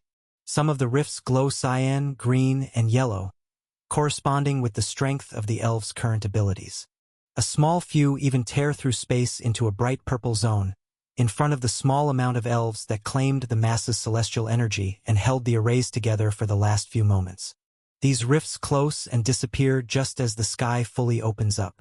A massive pair of black demonic claws pull on the rift's edges, allowing for purple eyes to peer through. The eyes glow brighter purple, then shine bright enough to turn white. Millions of flashes of high-quality ether light up the dark blue zone. Their makeups are similar to standard system-based fast travel commands, activating in a perfect circle surrounding the last of this zone's natives. All of the elves' arrays unravel and expose the citadel to the open air. My interest is fully piqued as these flashes start to fade and reveal what is beneath them, and the outline of the face of the demon in the sky tearing through space gets easier to make out, but these shared memories fade again. I slip right back into reality, hearing Samir roaring in anger as the bronze tortoise that jumped in front of him is blown to bits. A direct attack from Maria's blade cannot be stopped, and the concentrated primordial aura inside her source resin seeps into every fracture her energy crescent creates. While the initial impact only cut halfway through, the fast-spreading icy infection bursts through the tortoise before Samir can destroy the problem like last time. The bronze behemoth clings onto life moments after, even sending out a beam of celestial energy from its disembodied head one more time before it completely covers with sparkling ice and shatters into dust that eats itself and disappears. The residue of this horrific death splatters all over the armor of this royal demon and tries to spread in the same manner, but an unfathomable amount of spinning ether commands start to activate and stop the spread. As I focus on these magic circles and complex commands manipulating ether and primordial aura, I start to see them move with far more clarity than before. I recognize a lot of these symbols now that I didn't mere seconds ago. They were in the Hydra's memories, compacted in the eyes of that demon in the sky. The images of spinning white glyphs in that purple demon's eyes in these shared memories are seared into my mind. Not only does it match up with the countless demons spawning around the battlefield of the past, it also perfectly mimics the arrays and protection commands that Samir Vanguard uses when activating his armor now in the present day. I've already reacted to the blast and set up defensive contingencies, as I assumed taking a risk and diving in so close would have Samir's main focus on me. However, Maria's attack that annihilated the tortoise has almost entirely captured this royal demon's attention. All of its main defenses and counters light up the sky in front of it, leaving me with only half a dozen basic primordial orbs.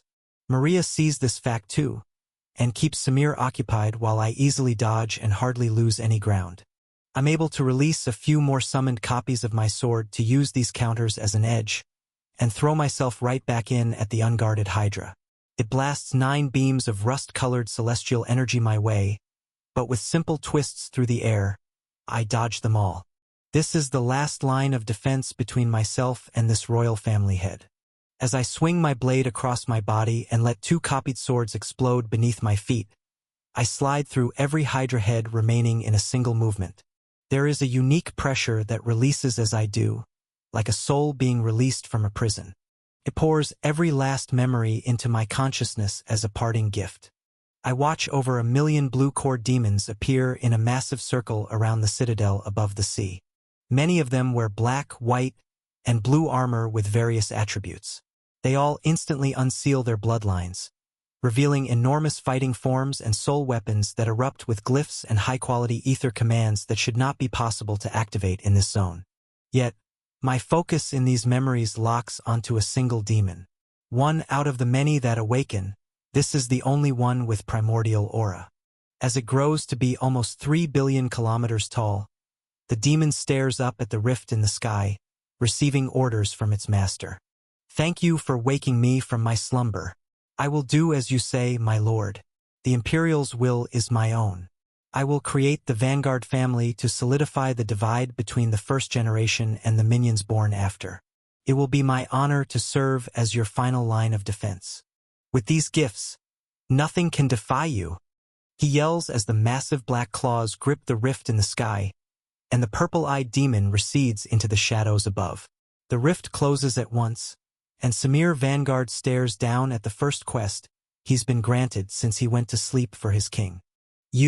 I remember you, the dragon that has been trying to keep us from our destiny since the day the Overseer took the throne. It is my duty to hold the line. You have chosen to fall from above, so I will keep it that way." Ember stares back at this demon that towers over his peers and takes in the complex ether commands all over his armor. The dragon's eyes sharpen, and he instantly flaps his wings and dives into action. Instead of aiming straight for the loudest and most powerful demon, he begins spraying waves of primordial fire at the closest demons nearby. Their armor melts, and so do their souls beneath. Thousands die in seconds, and the dragon starts weaving ether commands of his own while targeting a bronze tortoise far away, and the very hydra that these memories are coming from. It's locked in a trance, and parts of its soul begin changing like someone is carefully moving around strands of a complex spiderweb to reorganize its efficiency. Something far more intricate is happening, as I feel the weight of many zones of the upper realm being compacted and toyed with. Like whatever Ember is doing now has linked this hydra to far more than just himself. The Crimson-Eyed Dragon's battle style is barbaric. I watch him bite through the necks of a few demons and roar out with rage while melting hundreds in a single wave of fire. Feels desperate and filled with rage. The Ember I know now has never shown me anything like this. He has always been calm, staring at the universe around him like everything is how it should be.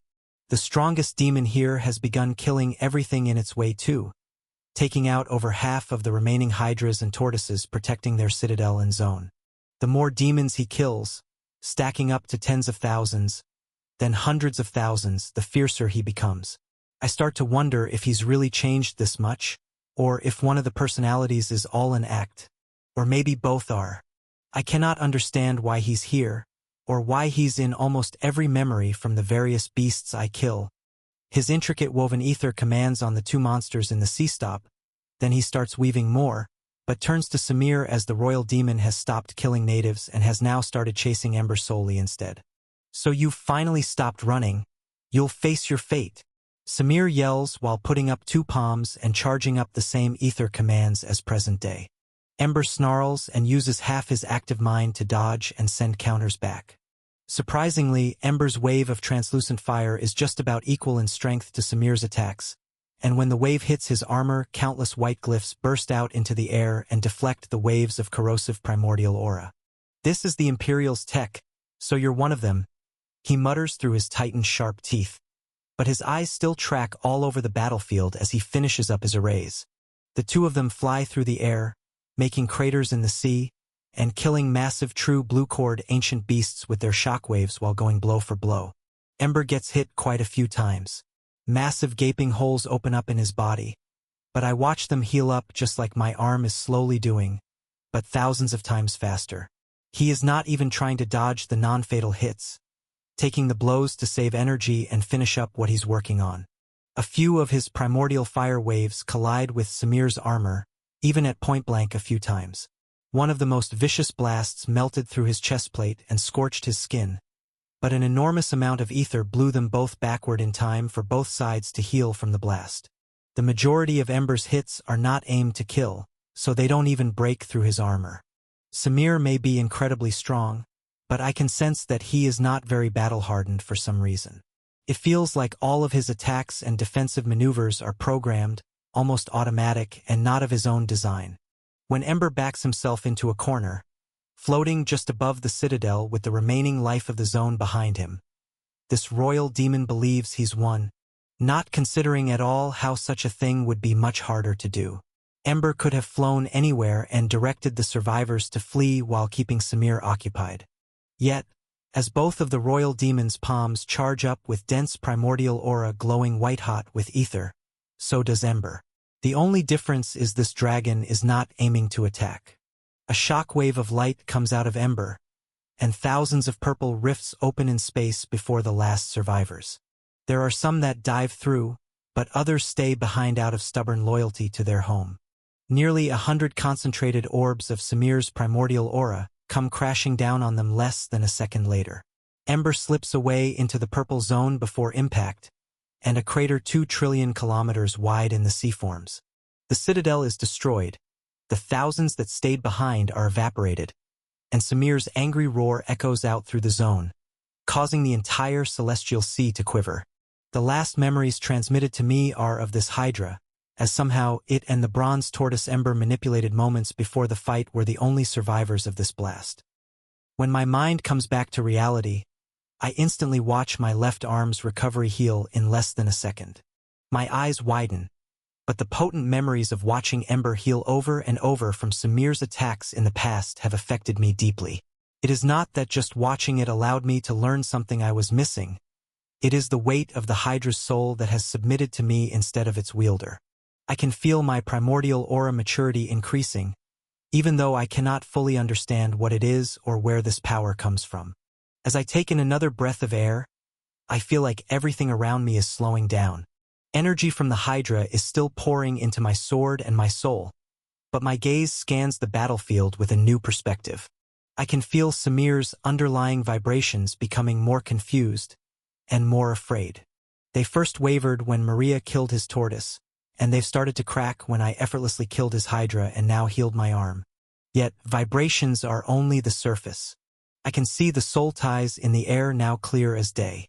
Thick, translucent strands form from my core to my sword, and even more intricate and complicated strands are connecting me directly to Maria's soul across the battlefield. They are like inactive primordial bonds. Now, as I focus on them, Maria stares my way while our invisible ties flutter with resonance. I see her own soul ties, connecting her to her sword, and countless ties controlling her wings. Seeing them is one thing, but being in full control is entirely different. Yet, when I look deep into Samir, the only soul ties I see are those connecting his armor together. Every time he moves and sends more orbs of primordial aura our way, they quickly tether to his flesh, but then deactivate once the movement is over. This armor is far stronger than the royal himself, yet it can't live on its own without him. There are dissolving soul ties that connected the sentinels to his armor too, and the next burst of invisible death orbs my way are far weaker and slower than before. I laugh out loud while twisting through them. You never thought it'd come to this, did you? The vanguards are the last line of defense between the lesser beings and those you think of as your gods. The Imperials? What a joke! Mimicking Ember's movements in the past, I start to let some of the orbs that aren't aiming for any vital spots hit me point blank. Massive holes tear through my royal sacred body, but it doesn't matter. The flesh, blood vessels, bones, and energy within grow back in a near-instant static chain reaction. It feels like a sharp electric burn, but the pain is worth it to see pure shock and fear fill Samir's eyes. You're weak. That armor is the only thing that has allowed you to keep this position. The Imperials are using you as a living tool, just like you used those sentinels before they were slaughtered. Samir fully faces me, as I've gained ground the fastest, and sends non-stop orbs of primordial aura my way. I don't stop staring this demon in the eyes, watching his false confidence and smugness drain away. He becomes so bewildered by my advance and speed of recovery. He doesn't even notice the icy angel of death stabbing into his unguarded back. I watch a bright white and blue glistening blade pierce through Samir's back and come out the front of his chest in my direction. By the time he realizes, I've already closed the distance between us as well and shoved my blade right above the icy one in his chest.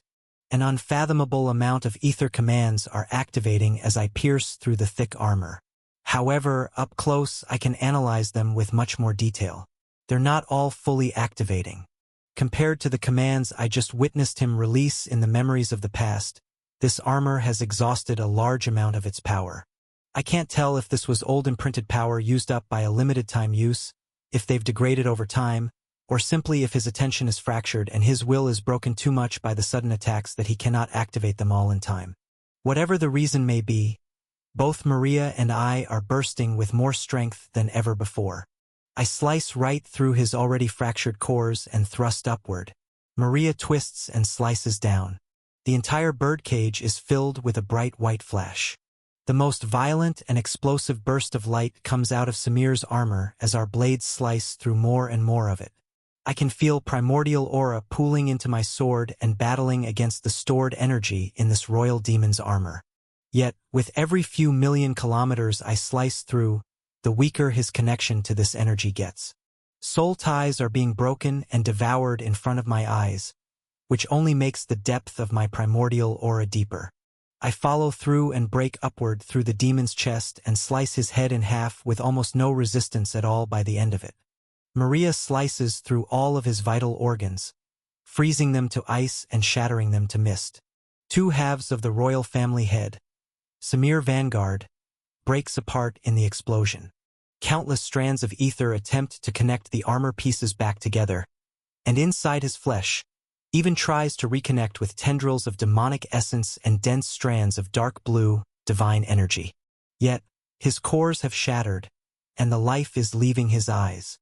He yells out using a telepathy wave despite the two halves of his brain being over 500 million kilometers apart now. This cannot happen. There's no more time. The Imperials will seal us all out now. But I guess that was how it was always meant to be anyway.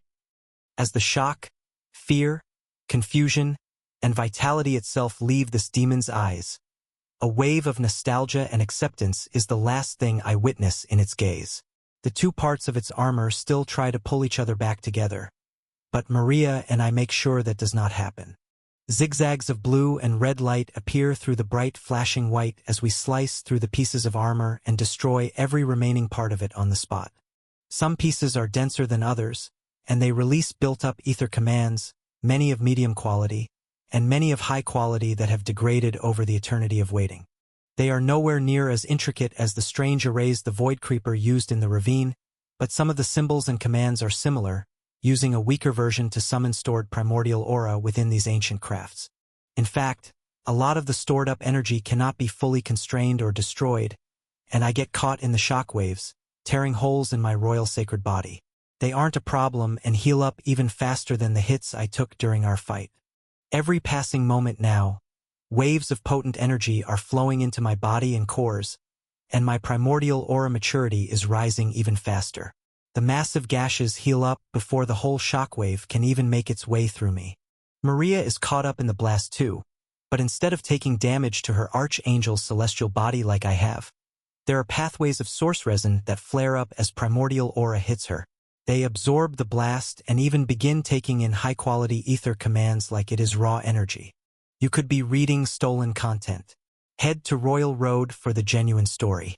Her entire angelic form begins to turn into what looks like pure diamond, reflecting bright rainbow light back at anything that beams into it for a moment.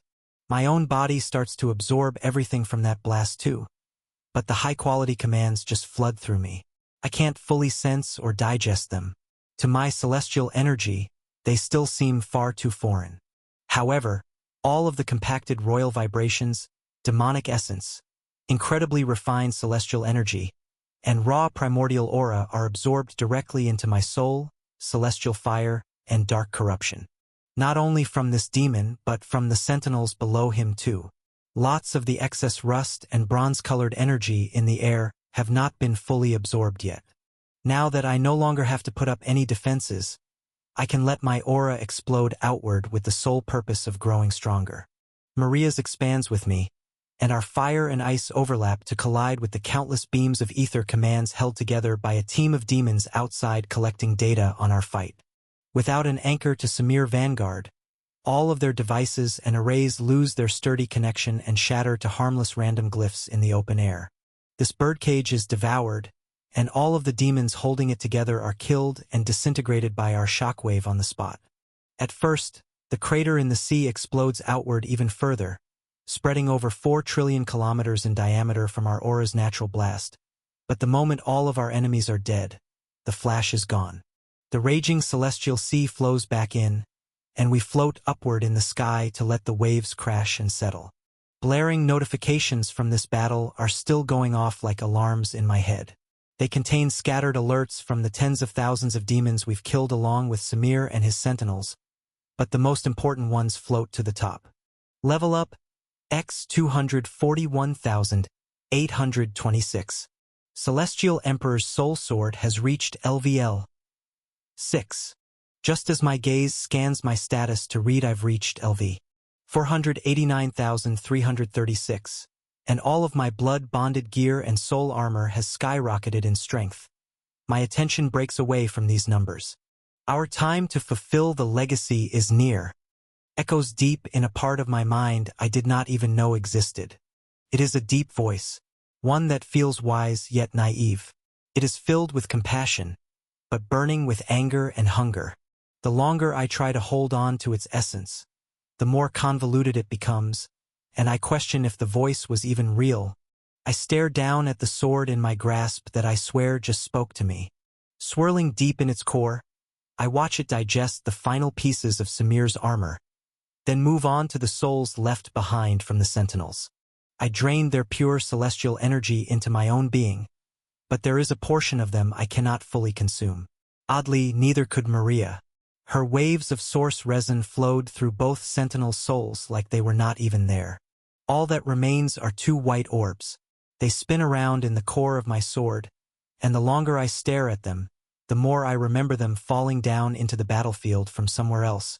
Once they collided with these beasts, I could tell they had an importance linked to the race of the Hydra and the Tortoise like an amplifier, but could not tell how. Now, as I watch the orbs dissolve into the soul of my own amplifier, I remember the intricate commands Ember placed on their souls in the past. As my eyes widen, another notification rings in my inner ear. Celestial Emperor's soul sword has reached LVL 7. Accept new evolution. Primordial Emperor's soul sword. Yes. No. The notification starts to waver, and the two orbs start to spin violently in the depths of my sword. For some reason, this notification appeared without it draining any extra essence. It's like the sword itself forced it to pop up in my mind. Even as I wait, the reaction seems to be getting worse and worse, creating an instability in the soul of my weapon. I must evolve quickly. Rings into my consciousness with the same deep voice again, so I click yes. The text box fades away, and profound change ripples through the blade, making it almost invisible in my hands yet hundreds of times heavier. The reaction suppresses the two white orbs in its center, and I watch them fade into its depths just like every other crafting material in the past. A shockwave of primordial aura bursts out of the blade. Then it returns to its natural red state, matching my royal sacred body like nothing happened at all. What was that? How can you speak? Can you hear me? I yell through my telepathy link straight into my blade, targeting the point where I heard its words come from. Yet, there is no response. I am deeply connected to its soul. I can tell that it cannot even hear me now, like it is in a dormant sleeping state. I can't even activate my primordial aura inside it. The blade is not cooperating or responding to my thoughts. I let out a sigh and turn around. Maria shines bright like a diamond not too far away, and the waves below us calm down very quickly to settle into a flat sea. There is silence, only the buzz of our vibrations and hum of celestial energy cycling through our bodies making any noise. No memories from Samir Vanguard flood into my mind either. It feels like there was some kind of invisible seal placed on his mind. Just as he died, I felt a glimmer of memories start to surface, but they just passed through me with all the other high-quality ether commands. I look up toward the sky, as flashbacks of the memories from the past war in this zone resurface of the purple demon opening it up with massive claws. But in present day it's calm and silent too. I'm happy we won, but slightly suspicious if this is our only threat. In the Cyan Zone, Abby's vines wrap around a demonic dragon tens of times larger than her in the sky. It glows bright white and blue, with a light purple shimmer in all of its scales. The crown on its head is heavier than the rest of its greater energy manifestation, as it holds primordial aura compacted with ancient ether commands quite similar to Samir's armor. However, none of this matters. The bright green vines Abby uses constrict its wings and hold it up high in the sky, digging into its flesh and making scales fall off just from being bound tight. A pressure dominates the air, as the deteriorating commands releasing primordial aura from a past era long ago cannot stack up to the real thing at all. The flashing imagery of a tree returns in Abby's eyes as more and more leaves and branches bloom from her immortal healer's celestial body. The vines bloom with flowers and thorns, and dig deeper and deeper into the dragon in the sky. They're impervious to counterattacks. The dragon tries to bite at these vines, claw through the growing roots, and even sends hopeless last bites and bursts of primordial aura from its open maw. Everything just phases right through like Abby's attacks are holograms. Yet, when she attacks back, they take a physical form and dive deep into the monster's flesh and soul. The dragon lets out a pain-filled screech into the Cyan Zone, and its vital energy begins draining out from all of its energy pathways. From the brief glimpse of what Abby saw after Lucian used that chain on Seraphel, she easily reconfigured it to become her own move. Plus, with memories flowing through her mind of an ancient dryad, She sees extremely similar and even more efficient techniques just like it used in the past by a very old tree. Lots of the commands that are infused with the strange white chain Lucian used have the same effects, conducting a soul pack trial using primordial aura even though this royal family head himself can't wield it. Abby grits her teeth once the first drop of the dragon's soul begins to seep out into her vines.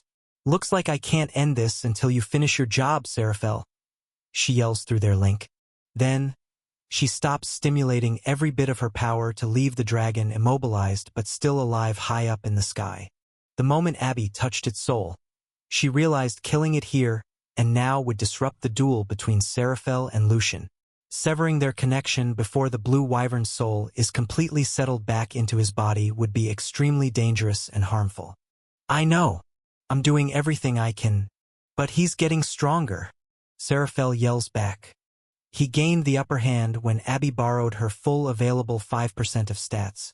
But when Lucian began draining all of the life out of the Cyan Zone citizens in order to boost his own power, Seraphel started losing ground again. The chain has begun to glow brighter blue, and the wyvern's soul is moving back toward Lucian's chest. This royal family head laughs loudly, shaking the zone as his noble subordinates die one by one below his feet. The crazed demon's eyes are only set on Seraphel. "That's right. Even with a race legacy, you cannot beat me. I am a true royal family head. I will sacrifice anything to secure my victory. This is a battle of wills. Winner takes the other's soul. And I can feel you're bonded with your race's amplifier too. Assimilating and digesting one of those will only make me stronger. It might even bridge the gap and make me capable of wielding the will of the primordials like the first generation. Maybe the Imperials will finally respect me if I can do that." He laughs louder and louder as his chest glows bright blue and Seraphel's celestial body starts to shrink back down again. The blue wyvern attacks this demon with his clawed feet and sends waves of celestial water at him, but the attacks are meaningless.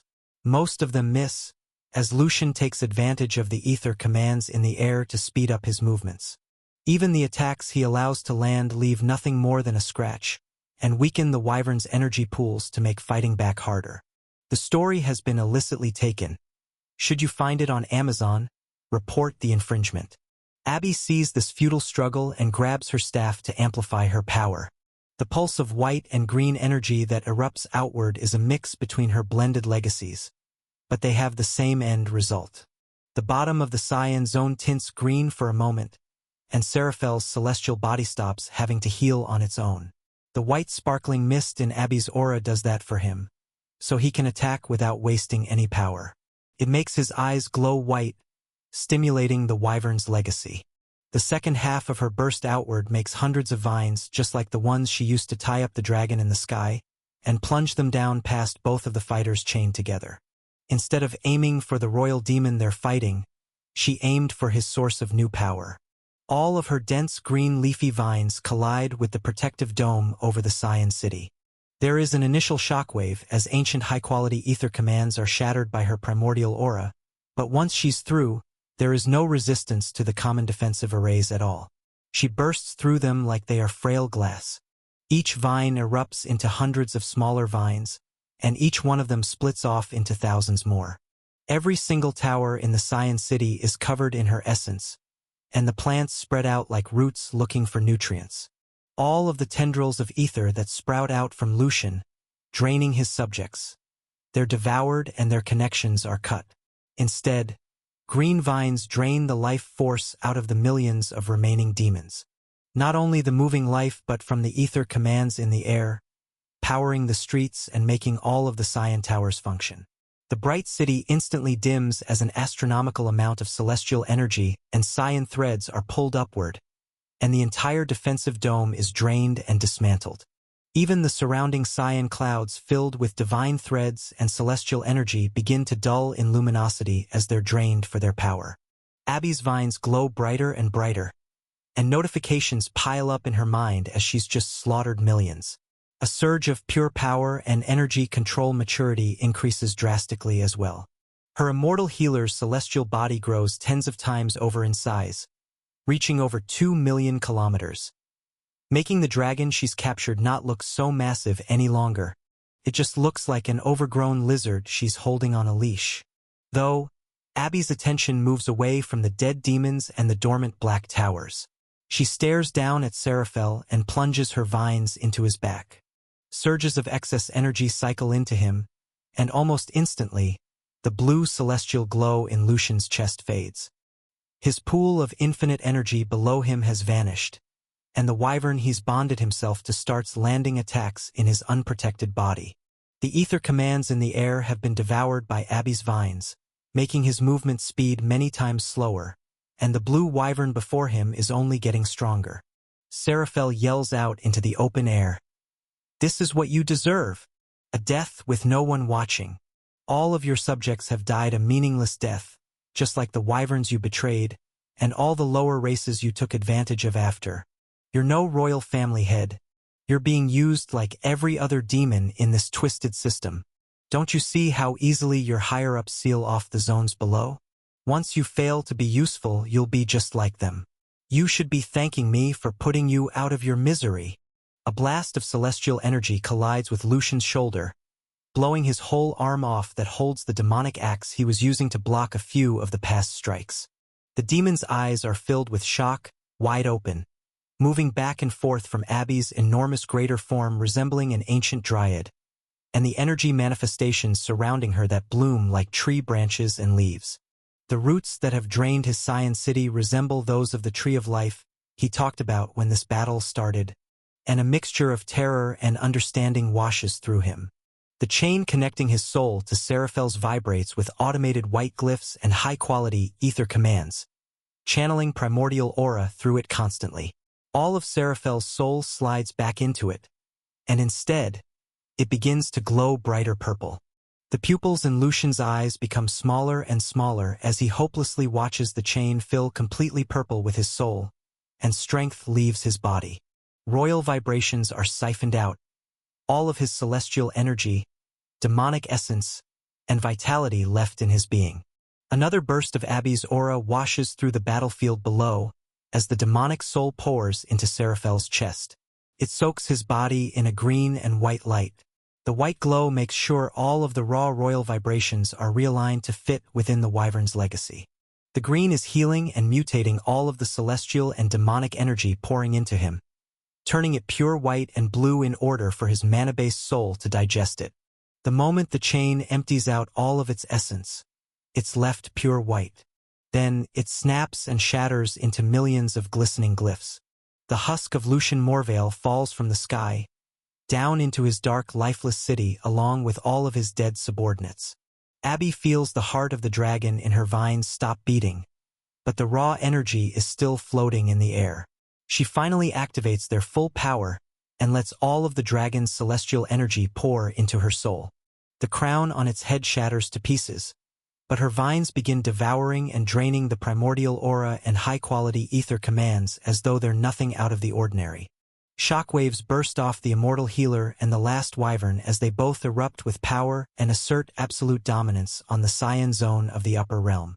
The dark blue zone is silent and peaceful. There are slight bends in the sea below us, but other than that, it settles back to its resting state without many waves at all. Maria's angel wings slowly flap, and the red fire and black corruption circulating around me oscillates to keep me floating in the air.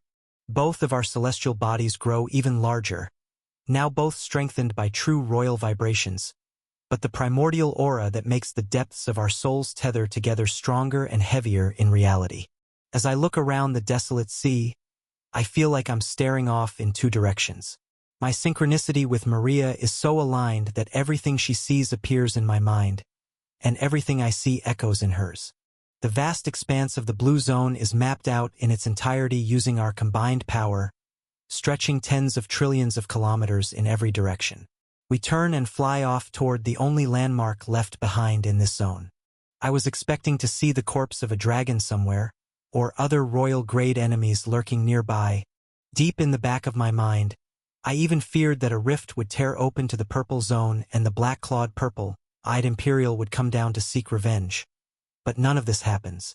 Instead, we slowly coast across the zone, enjoying the calmness. And a few minutes later, We approach the three dark towers rising from the sea. They're powered by extremely strong high-quality and medium-quality ether commands, and have millions of noble and high-noble demons inside. Some of the automated commands begin activating as we approach and try to blast us out of the sky using very similar orbs of primordial aura wrapped in ether commands our way. We both lift our swords, but for some reason mine does not activate. Its hunger is satiated, and it still sleeps in my hands. There is a flicker of consciousness that feels like it's giving me attitude, almost as though it's offended I raised it to fend off such a weak attack. It makes me grin and let it fall back into my soul while raising up open palms instead. Even without the massive primordial aura anchor in my grasp, I can still feel this invisible weight tethering from my soul and then outward into the environment wherever I look. I can shape this aura in my open palms and use it like an external manifestation of my will. It feels like the deeper shadow of my combined divine threads, royal vibrations, and celestial energy. I cannot summon more than I already have, but I can manipulate what pours out from my soul. Out of reflex, I surround my counters with celestial fire. The red explosions don't do any extra damage, but they still light up the sky as my own orbs of primordial aura clash with these ancient defenses. Maria does not bother with stopping these small automated commands. She attacks the entire defensive array instead. With a swing of her sword, a glistening crescent of source resin weighs down space in front of us, turning everything it touches to ice that disintegrates the moment her crescent passes. The entire ancient protective dome shatters on impact, and all three towers are sliced in half. There is an explosion of ether commands, primordial aura, and demonic essence from the citizens of this zone being obliterated on impact. But the shockwave is nowhere near as massive as the one we caused killing Samir earlier. The three towers quickly start to freeze to ice, while waves of primordial aura bathed in celestial fire incinerate everything inside. Our auras are so domineering that even the shockwave of the blast from breaking the dome isn't strong enough to break out of our gravitational pull. We dive down into the explosion and absorb all of the energy contained in the dark blue zone's main fortress. I feel my celestial energy pools rise quickly, as concentrated medium-quality ether being purified and pushed toward high-quality ether is perfect for my soul right now. All of the demonic essence from the dying demons makes my corruption stronger and stronger.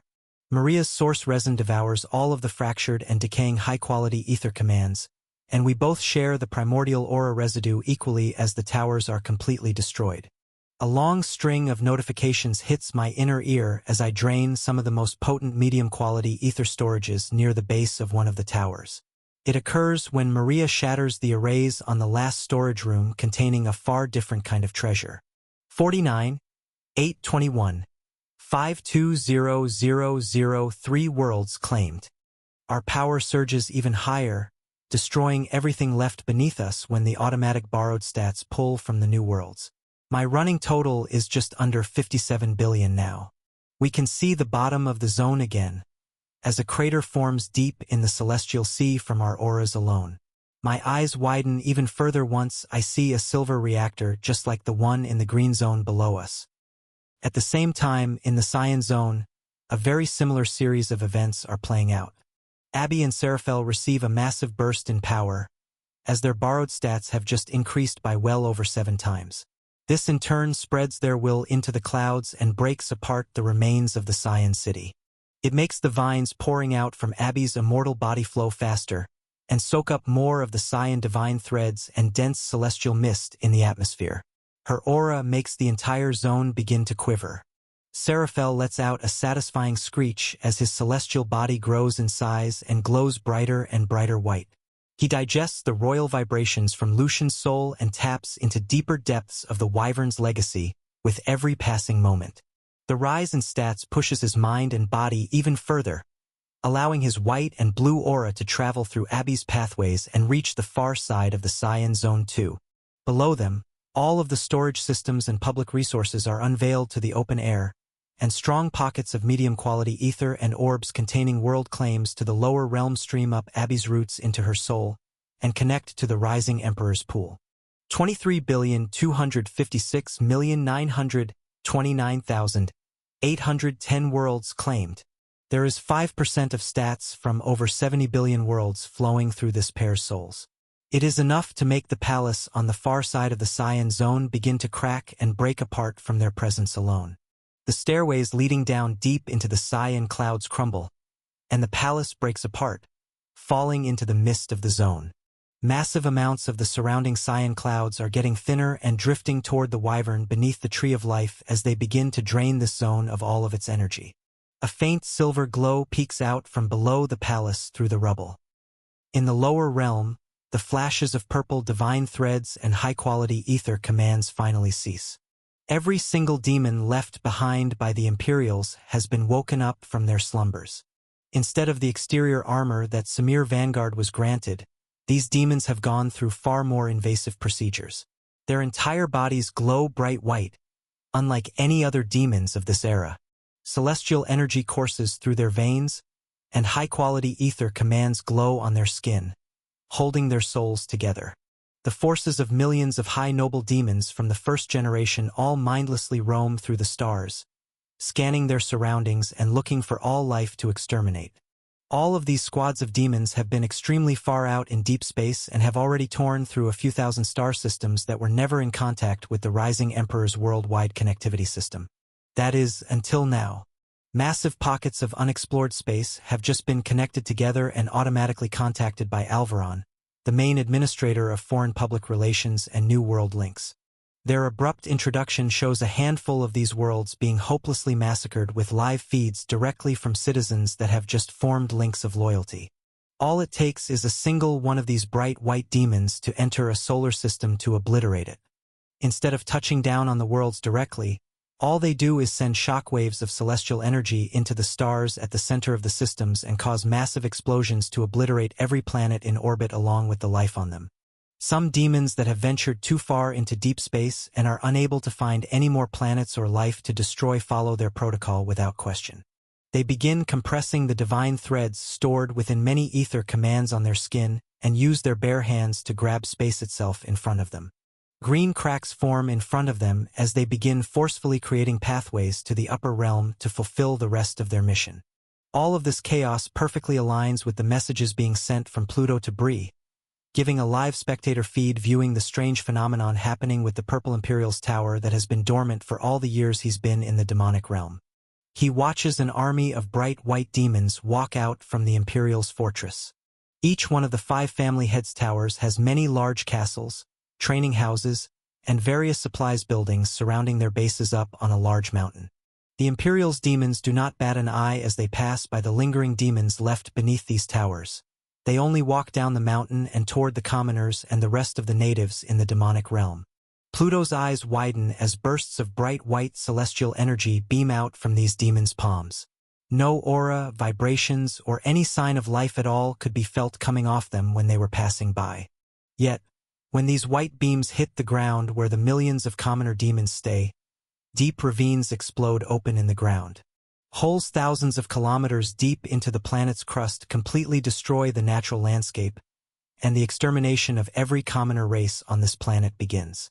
The single-file line of endless glowing white demons does not stop, all flooding out from the Imperial's tower.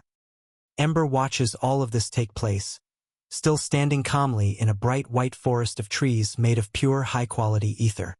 He looks down into the small circle below his feet, showing him every zone in perfect clarity below him. There is a slight frown on his red-haired human form's face as he whispers out loud.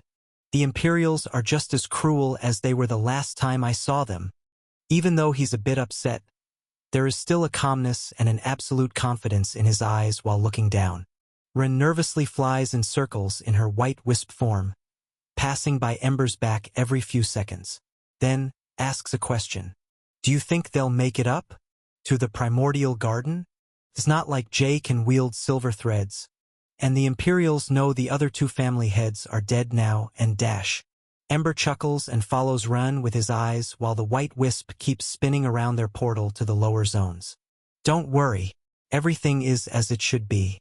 The only worry I had was just taken care of. The system's first amplifier is finally able to tap into the aura of the primordials again, and the mother's new boundless soul has started to awaken. There is nothing more we can do. But let fate play out as it always has. More notifications ring in my mind as Abby claims all of the worlds held in the Cyan Zone, and my borrowed stats explode upward. I'm only currently pulling 60%, but at my fingertips, I have access to 90% of the borrowed stats from over 70 billion worlds in the lower realm. Moments ago, using my Rising Emperor perks, I could see a small portion of the galaxy below me. The worlds I was connected to gave me live feeds to countless solar systems, and perfect locations pinpointing the exact coordinates of every one of my links of loyalty. It looked like small pinpricks of light in a dark black veil of mystery. Now, it's like a flash of bright light illuminates massive amounts of the darkness in the vastness of space. My access to systems increases by 10 times in seconds, and I can finally feel the true expanse of the lower realm.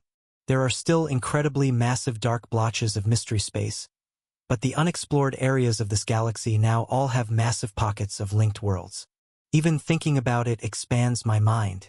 The act of comprehending all of this data starts to exponentially increase my energy control depth, and my royal vibrations become extremely stimulated. My will is strengthened many times over by perceiving all of these new worlds that have submitted to me. Perceiving myself as the ruler of over a large percent of the known worlds awakens a primal confidence in my soul, proving to myself that I truly am the Rising Emperor. An additional unexpected side effect of this is the addition of over 100 quintillion individual soul ties forming all at once. Every single link of loyalty on these worlds creates an invisible tether from my chest down through the zones of the upper realm and all throughout the galaxy. They land on old neglected worlds near the outer edges of this galaxy, on planets forgotten in time with single-digit numbers of living system users remaining on them. Others are thriving worlds with billions of ferocious monsters. Their energy purities vary. Some are fifth-class wastelands, while others are near noble-grade worlds with thriving civilizations that have taken over their local star sectors. Plenty of races are unrecognizable to me, and many more are very similar to planets on the complete opposite side of the galaxy. It is all quite a shock. However, this shock makes my primordial aura bend the very bottom of this zone with absolute power. I don't know how or why, but access to all of these souls has increased my ability to wield this aura. I even feel my sleeping amplifier tremble inside my soul. As the authority figure in the Rising Empress control panels within the system, Maria's aura bursts outward with power too, and grows even larger while seeing and feeling everything that goes on in my mind. My own aura bounces off this increase in power, as I witness this upgrade from her point of view next. Our breakthroughs bounce off each other over and over, getting stronger until we reach an equilibrium. However, the gravitational force pouring out of our celestial bodies has started to pull all of the energy in this zone toward us up in the air. The celestial sea swells upward until it touches our feet, and begins pouring into our bodies. My royal sacred body, surrounded by royal corruption and celestial fire, and the royal blue archangel's celestial body sparkling with source resin grow exponentially larger as the sea is drained. Even the thick dark blue divine threads that make up the entire atmosphere above the sea, it's all pulled in toward us. The more we absorb, the greater our power grows and the larger our celestial bodies become. Could be stopped if we willed it, but the feeling is euphoric, and there is no reason to stop. 2 red and blue suns of pure power pull the entire sea from the floor of the dark blue zone. I can feel our auras wrap around the edges of this zone, tens of trillions of kilometers away, and drain every last drop of it. It only takes a matter of minutes, and the shockwave of primordial aura that pulses off us hits absolutely nothing. The atmosphere is empty, and the floor of the zone looks like a flat black void, similar to the ravine below the Cyan Zone. There is no energy of any form left to drain. I float closer to Maria and raise my palms. She lets go of her sword and raises her hands to do the same until our fingers interlock. The entire liquid mass of celestial energy and divine threads in the dark blue zone begins to violently cycle through our bodies that have grown to over 10 billion kilometers tall each. This too only takes a few minutes as we cycle this massive amount of energy through our souls countless times and refine it down into easily digestible energy. We float downward and hit the bottom of the zone, standing in front of the silver reactor. It is the only thing in the entire zone that has survived. The rest has been obliterated and consumed. Even now, with my perception reaching obscene levels no mortal would ever guess was possible. As I look deep into this silver reactor, it's as unreadable and foreign as it was the first time I flew past one just like it in the green zone of the upper realm. However, through Maria's eyes, I see glimmers of high-quality ether commands infused within the reactor's swirling silver threads. The instant I recognize them, they start to become visible in my own perception too. It is mesmerizing. I can't help but take another step closer. This single step brings us billions of kilometers closer, almost having the gap, and many more high-quality ether commands start materializing from nowhere in front of my eyes. There is nothing here I can absorb, and no primordial aura packed within them like Samir's armor's commands.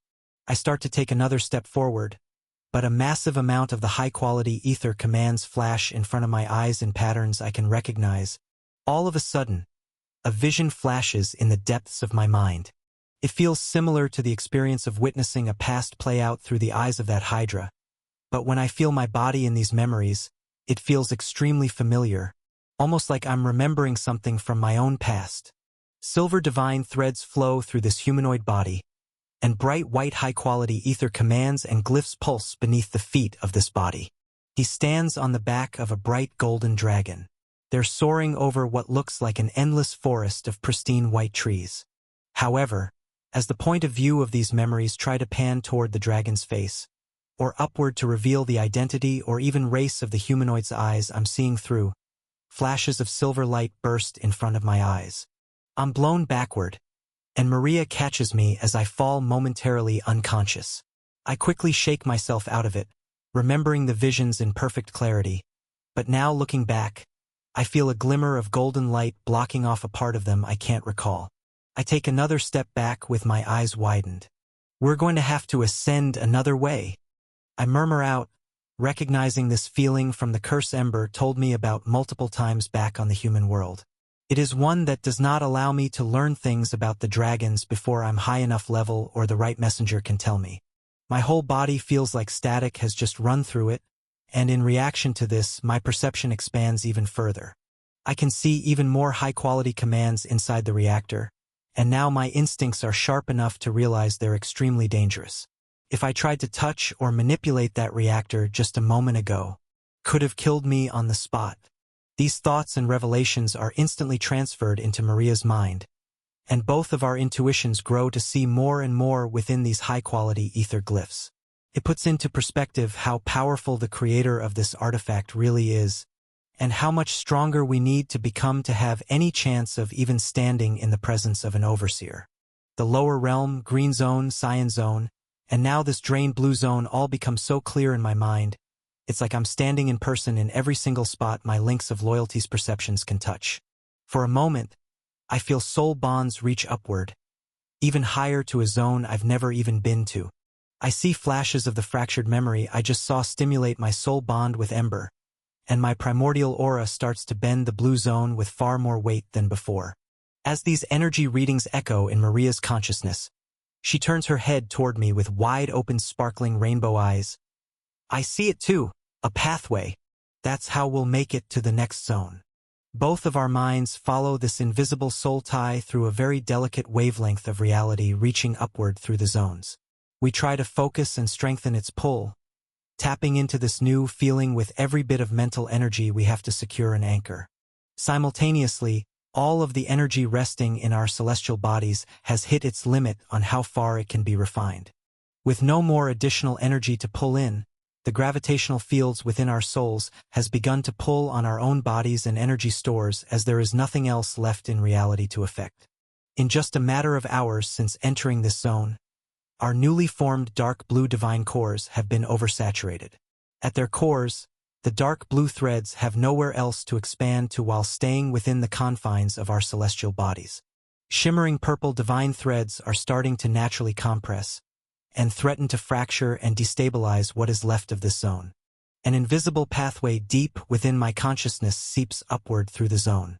It is like I'm perceiving a direction of space I should not be able to comprehend. It feels similar to the activation of Samir's final attacks, where his orbs of primordial aura were turning through angles of space that shouldn't exist. Or even the feeling I felt while being thrust upward through zones, as it feels like we're shifting through areas of space rather than just moving upward. As I sense every bit of the dark blue zone, the sky above us goes on endlessly, while the soul tie I'm following shifts through space, leading somewhere else. At first, it is just a flutter of a feeling, but I can sense Maria's mind perceiving it right beside mine. Our paired consciousness makes this soul tie more visible in this strange pocket of space, and strengthens the connection with every passing moment. Purple threads are compressing within our bodies at an increasing rate too. There is no more energy to continue the momentum and expansion of our energy forms to alleviate this pressure, and deactivating them would create the opposite problem. Returning to my base human state right now would definitely compress my divine core into a true purple instantly.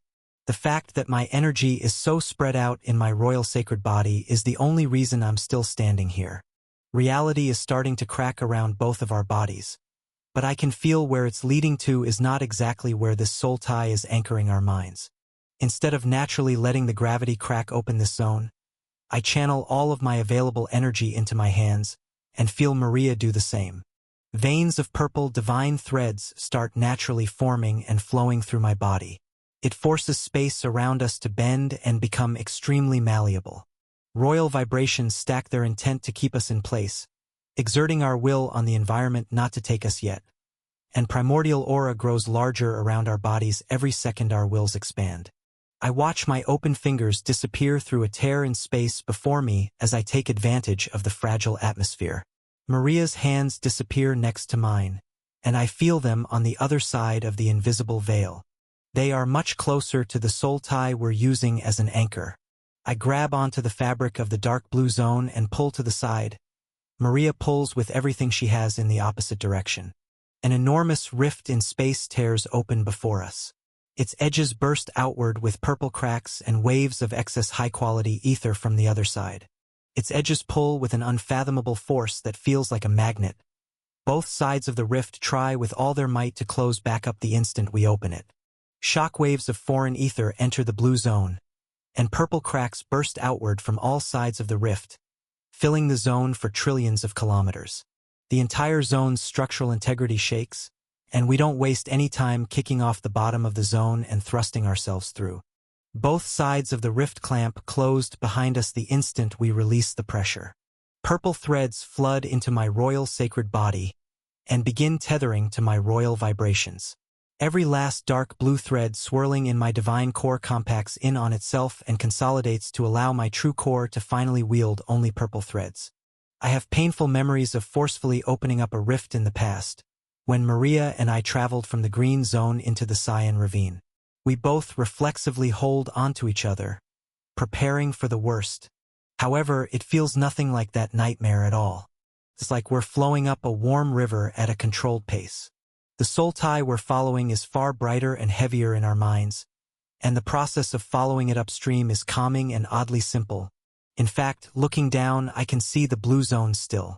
It is not visible in my normal perception sense, but if I shift my gaze and peer through lesser space, as though I'm staring down into the lower realm, I can sense what is happening in the other zones. It is far easier to sense places where my soul ties connect me to living beings, but there is still a faded image of the purple cracks in the emptied-out dark blue zone, all receding back to where our rift closed. The only thing left in that zone now is the silver reactor, and a small amount of high-quality ether clouds that escaped the rift when we opened it. Now that I sense it in the blue zone, my concentration shifts to Maria's point of view.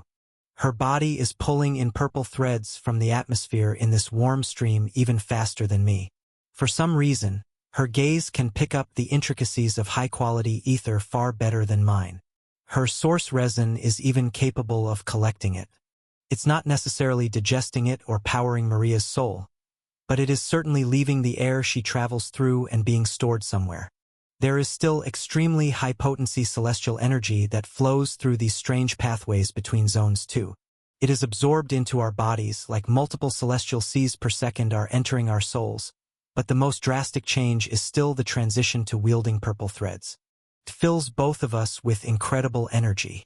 I've never felt my divine threads becoming so sturdy and tight with power. Unlike all of the other breakthroughs of my divine core in the past, it feels like it's now finally able to tap into its true potential. Every other colored divine thread in the past has been a spread-out, diluted version of the true thing, and now I'm feeling it reach its densest form. The thought of silver or golden threads comes to mind while I experience this shift, but neither feels the same as the raw divine energy coursing through my body. After seeing that reactor up close, I can tell it's something else entirely. What I'm feeling now is the peak of natural divine power. A faint vibration on my right hand catches my attention, as Celia's purple ring starts to absorb threads from the divine river upward through which we float. It makes me wonder even further how an artifact like this possibly made it down to the lower realm, and how it managed to compress its divine energy to exist in that plane without automatically breaking through to higher zones. The fact that the divine pseudo-core in this ring was not even a true core makes me question things even further, and its inability to wield mana or ether is strange as well. Every thought, theory, and question that passes through my mind all lead back to the Sultai we're following upward. He has all the answers. Ember set all of this into motion, but I'm beginning to question if he's doing this for my sake, or if he is using me in another one of his many lives to set up all the variables for a future plan. More and more purple divine threads surge into our bodies, saturating our true cores further, until a hot white light glows in front of us in our path. There is no other direction this river of purple threads can flow. My intuition tells me it's leading us to the Sultai we're following, and there is no immediate danger in touching it. Through Maria's eyes, I can understand the high-quality ether commands infused in this glow. It has many features, but the main ones activating and swirling around in circles as we approach our automated teleportation arrays. In a matter of seconds, the bright purple threads surrounding us are completely enveloped in this hot white light. It doesn't feel like anything has been altered, or any arrays have been activated, but I'm positive they have. It's because we've moved through another shift in space. The dark blue zone is much further away, and the Sultai is here, in the same zone as we are. As the bright white light fades, there is not much difference in the environment around us. If I were looking with only my human eyes, everything would still just be a blanket of pure white. However, as my royal vibrations spread outward, and my primordial aura seeps out of my skin following my vibrations like an echo, I start to see enormous trees overhead. Their trunks alone span tens of trillions of kilometers upward. One is easily the size of the entire blue zone. They're so massive, scanning just one of them using both Maria and my mind starts to make my head hurt. We both turn around and try to scan outward more, but are forced to pull our auras back into our bodies after scanning just 3 of these enormous trees. Each one is so full of high-quality ether, it sends out a hot glow that blinds us. The only way to see its outline is to track the edges of its soul using vibrations and primordial aura. Even this is just scratching the surface, as if we look too deeply into the bark of these trees. Maria's eyes pick up far too many complex ether commands. It overstimulates both of our newly ascended minds. In the lower realm, the Imperial forces begin to finally approach more solar systems. The masses are no longer lost out in deep space. Automated information from the demonic realm begins pinging out to every corner of the galaxy so their formations can become far more optimized and seamless. All of the deaths of Vermilion and Morvale family demons over the last few years have been logged, and their coordinates blasted out to the masses. This shift in the Imperial soldiers splits them off into smaller and smaller groups. Some even march out into space solo to take on weaker worlds. They send pulses of high-quality ether commands off into the vast galaxy to gain updated data points of their own, to gauge the mana signatures, chi refinement state, and divine core level of their enemies all throughout deep space. A large number of these demons have also succeeded in tearing open the lower realm, plunging into rough rifts in space to manually ascend to the upper realm without a throne artifact claiming a world. Thousands of these demons activate their infused ether commands and withstand the pressure of green threads with ease. In fact, they process them through their celestial bodies and convert their true yellow cores to true greens while tearing through the fabric of space into the green zone of the upper realm. They send out shockwaves of high-quality ether into this zone to record the strength levels of everyone present, and this data pings back down to the Imperial's tower in the demonic realm. An exceptionally strong High Noble, who has been sending their forces out with direct orders from a rift in front of the Purple Tower, talks out loud to himself with a devious smile. This galaxy has truly been depleted. I saw the data our family head provided about the natural decay after siphoning resources to the paradise above. But even this is unbelievable. The mana-based forces are 90% weaker than anything we ever projected. There are 3 other demons standing by, not marching forward with the other troops onto the demonic realm's home base world. They are noticeably different. The soul weapons they hold have far more weight to them, like they are living, breathing entities. It is a natural primordial aura that is not artificially summoned with the Imperial's gifted glyphs and arrays. This aura is connected to the demons' true souls. They are considered the elites of their generation. He gathers up all of this information and pings it back to the other elites at the far reaches of the galaxy, numbering less than 100, and sends a special ping up to the 15 elites that made it to the upper realm with the other cleanup squads.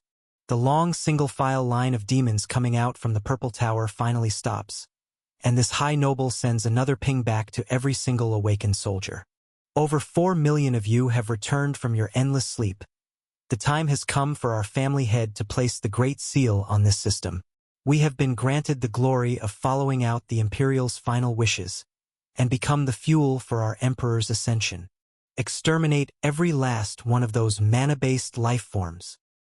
In the highest zone of the upper realm, I do sense a slight disturbance in the natural order of things below.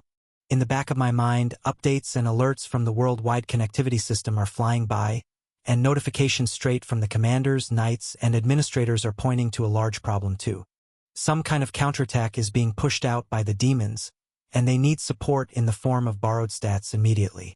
With myself and Maria finishing up a life-threatening battle against the Blue Zone's royal family head. Every single connected civilization has 90% of their stats and mana control drained. If demons attack them now at full power, every single one of my linked worlds would be vastly underprepared. There is a small percentage of first-class worlds that were capable of fighting back some of the third- and second-class demons in the past few years. However, there were only some forces capable of handling the first-class and noble-grade true-cord monstrosities that were generals in the Vermilion and Morvale army forces.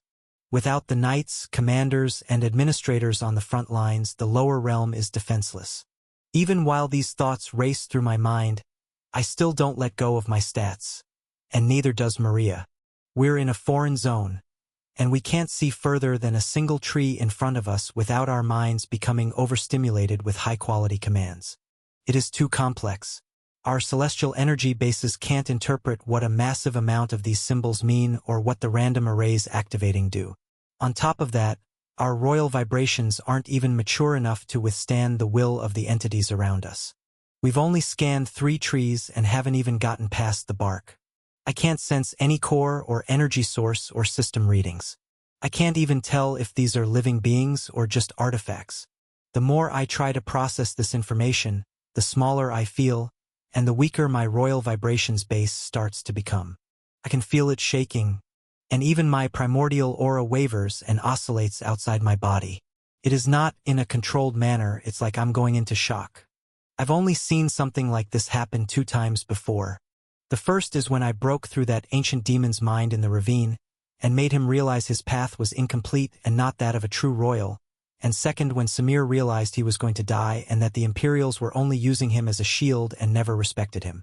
Just being in the presence of these trees and trying to perceive their power as newly ascended purple cores, I've looked over the edge of a power level I shouldn't have. There is only shock in Maria's eyes as well.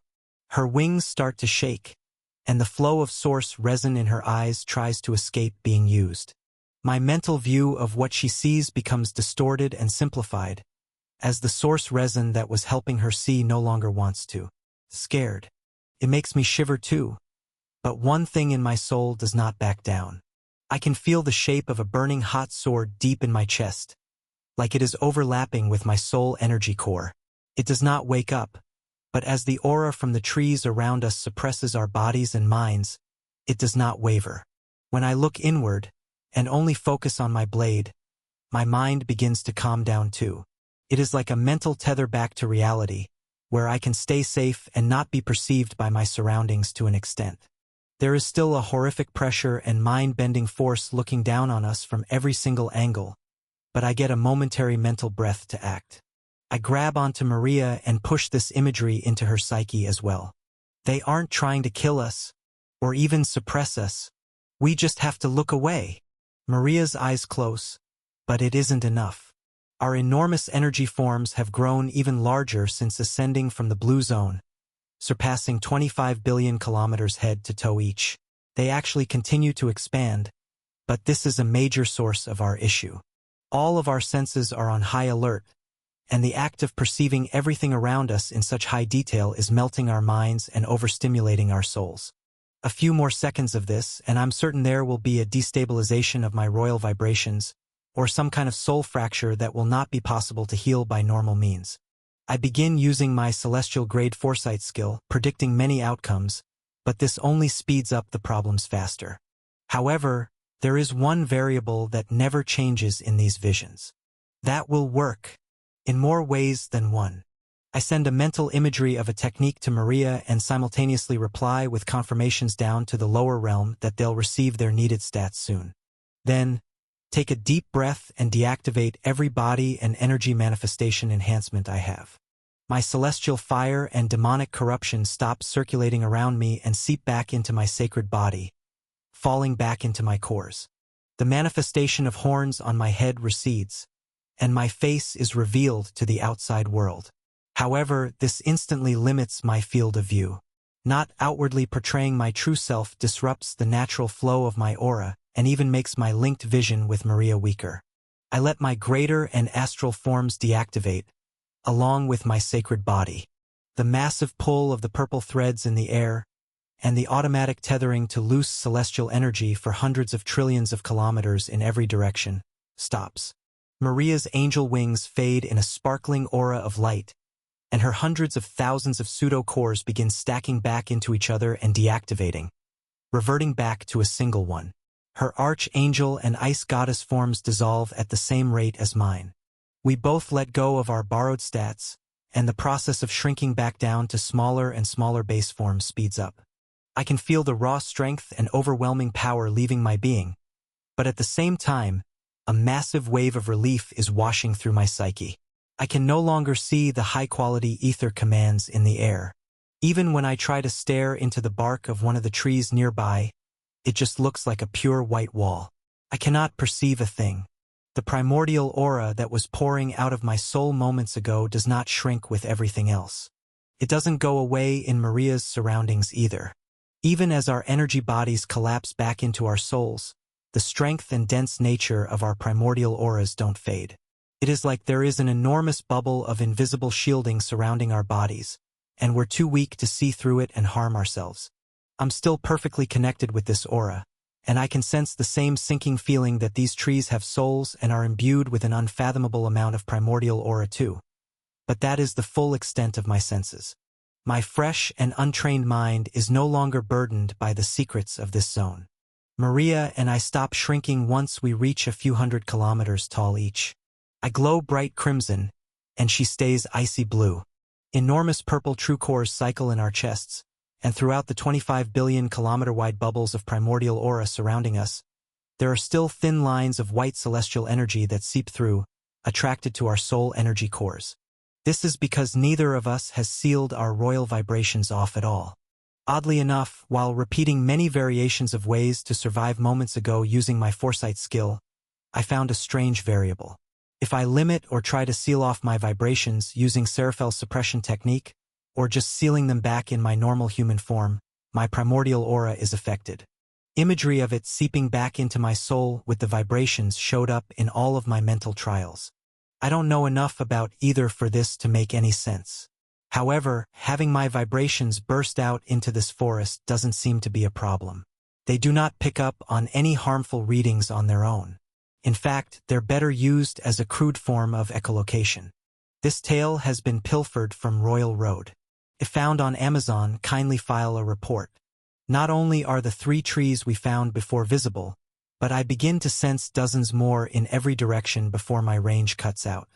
Each has thick trunks varying in width from a few trillion to up to tens of trillions of kilometers thick. Many of the trees grow up high into the air, higher than I can see, but a large amount of them have long-reaching branches with thick white leaves. None of them have any openings that show the sky above. A majority of the air is filled with high-quality ether, but it just flows right through our auras like a hologram. The only bits of the atmosphere we can touch is the celestial energy, and it's a minuscule amount, less than 0.01%. Yet, it's enough to feel like multiple dark blue zones celestial seas are flowing into our soul energy cores every second. Maria and I walk closer to each other to make physical contact again and cycle this energy through our cores to refine it further. We're on flat ground, but it's unclear what it's made of. The surface is bright white and smooth, like a marble floor made of high-quality ether. However, it's only smooth because we are so small in comparison to the zone around us. I can sense it shift in elevation slightly in between each tree, and there are even thick roots from these trees that puncture the floor and grow deep down into them. The roots are potent with primordial aura, like it's constantly flowing through them. I don't have enough proficiency to see if this aura is flowing up into the trees or down and out. Everything around me is so confusing. Maria speaks through our telepathy link and points far out into the forest. Do you see that too? Through our soul bond, I can feel exactly where she's pointing, about 6 trees away, but it takes a moment for me to focus and wrap my vibrations around it to really tell what she means. Yes, I do. I reply with a hesitant tone. The outline of a lizard on the side of one of these trees flows into my mind. The strange thing is, I don't sense any primordial aura or vibrations coming off of it. The creature is 10 million kilometers from nose to tail at most. It's either incredibly good at concealing these two sources of power, or it's made of pure high-quality ether. While getting up close to it to see the monster with my own eyes would probably answer these questions, in our current limited state, I don't want to take any chances. There is no need to come to a verbal agreement on what to do next. Both of us turn in the opposite direction and slowly begin moving away. Using pure royal vibrations wrapped around small pockets of celestial fire and ice beneath our feet, we're able to float upward and travel through the forest much easier than the low vantage point of staying on the ground. The gravity in this zone is extremely strong. It takes quite a bit of effort to propel ourselves forward. Despite our auras spreading outward into the environment almost instantly, it takes us about half an hour to pass by the full trunk of the closest tree. We do not randomly head off into the forest away from the potential threat. Our destination is still pointed in the vague direction of Ember's soul bond. I try to contact him through the system, but his profile has gone dark. It's like he's sealed in some place outside of space, similar to when I was in the ravine. Yet I'm positive he's here. In my current form, I cannot feel the potent link I had when first entering this zone, but I can feel a vague direction. Despite surviving the initial threat of the high-quality ether overstimulation almost melting our minds, I'm still extremely on edge. There are far too many variables in this zone I don't understand. Whatever that creature is, it didn't move or react when my aura probed it. That doesn't mean it can't see me. On top of that, if there's one, there must be more. And not to mention, I still have to worry about the ruler of this zone. The demons in every other royal family below respected or feared the Imperials. In the lower levels of the upper realm, every ruler in the past had zone-wide security features, so I don't see why it would be any different here. After all, we did just kill 2 more family heads. Oceans of celestial energy flow into us from the air, but with every passing minute and no noticeable increase or change in our ability to safely perceive high-quality ether, my paranoia grows. I believe we've made it to the purple zone of the upper realm, but have no idea what this place is or how to navigate it safely. We continue floating deeper into the forest with no vantage points in sight. The more trees we pass, the more they all begin to blend together and look the same. I have one way of telling direction, and that is following Ember's soul bond. However, even it only gives me a vague feeling of its direction, not the distance we've traveled or how far we have to go. The strange outline of a lizard creature fades away behind us as it leaves my mental vision. But once I scan more and more of this forest, I realize it was no random one-time event. More of these outlines start showing up in my royal vibration scans of the trees around us. Enormous lizards are latched onto the bark of many trees. I can't see very high up into the branches, but some even begin showing up in their undersides as well. In the direction I'm headed, it appears there is a higher concentration of these beings. They don't produce any primordial aura signature, nor vibrations. We even get close enough to one that I can look at it with my own eyes, and it is just pure white. Made of an ether consistency I do not have the senses to understand. It's a pure, high-quality ether being, and the purple divine threads in the air seem to flood right through it. This is a very clear sign to me that somehow these creatures have no divine cores either. If they did, the threads in the air would be absorbed at some rate, or at least waver or bend to react to a high-density core in the area. None of them seem to notice us or care that we're flying by. Most look like they're asleep, but a few lazily open their eyes, and I even see some climbing up trees to get to higher branches.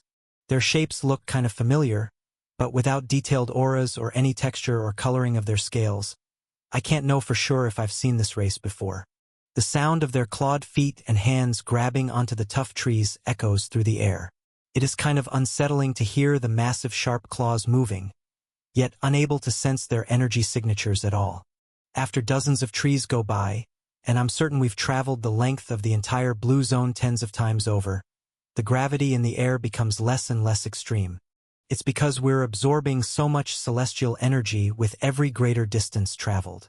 Our primordial aura strength doesn't change at all, but the purity and volume alone of our celestial energy cores is skyrocketing. It's like thousands of celestial seas are pouring through our soul energy cores back and forth into each other. My celestial fire flickers throughout my royal body and grows extremely bright and hot, like a sun is exploding in every cell of my body. Maria's blue royal form reaches extreme colds that make it seem like deep space has drained all of the possibility of warmth from her surroundings.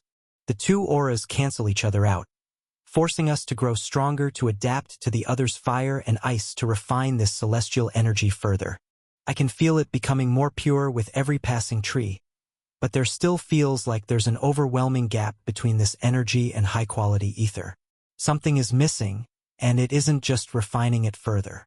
As these thoughts come and pass, and I get used to the sounds of docile lizard creatures climbing through the trees, a new sound hits my ears. It's a very faint humming noise, and the longer I listen, the louder it gets. It turns into buzzing and clicking, then eventually the source hits the outer edge of my vibration senses. It's a swarm of insect-like creatures. They're a mixture between some kind of locust and mantis, it's hard to tell, but some of them have wings, and others are more overdeveloped to have strong legs and sharp extremities. These bugs are no larger than a few thousand to tens of thousands of kilometers tall each, but travel in large groups. The one I'm seeing here has over 50 of them. My eyes widen while I watch a lizard drop down from high up in the tree, swinging off a branch that its tail was curled around and colliding with the swarm, holding its sharp-toothed mouth open wide. As the loud crunch of dozens of insects instantly being eaten echoes through the trees, so does a shockwave of high-quality ether commands. On top of this, memories resurface of a similar scene I witnessed a long time ago back on the human world. The narrative has been illicitly obtained. Should you discover it on Amazon, report the violation.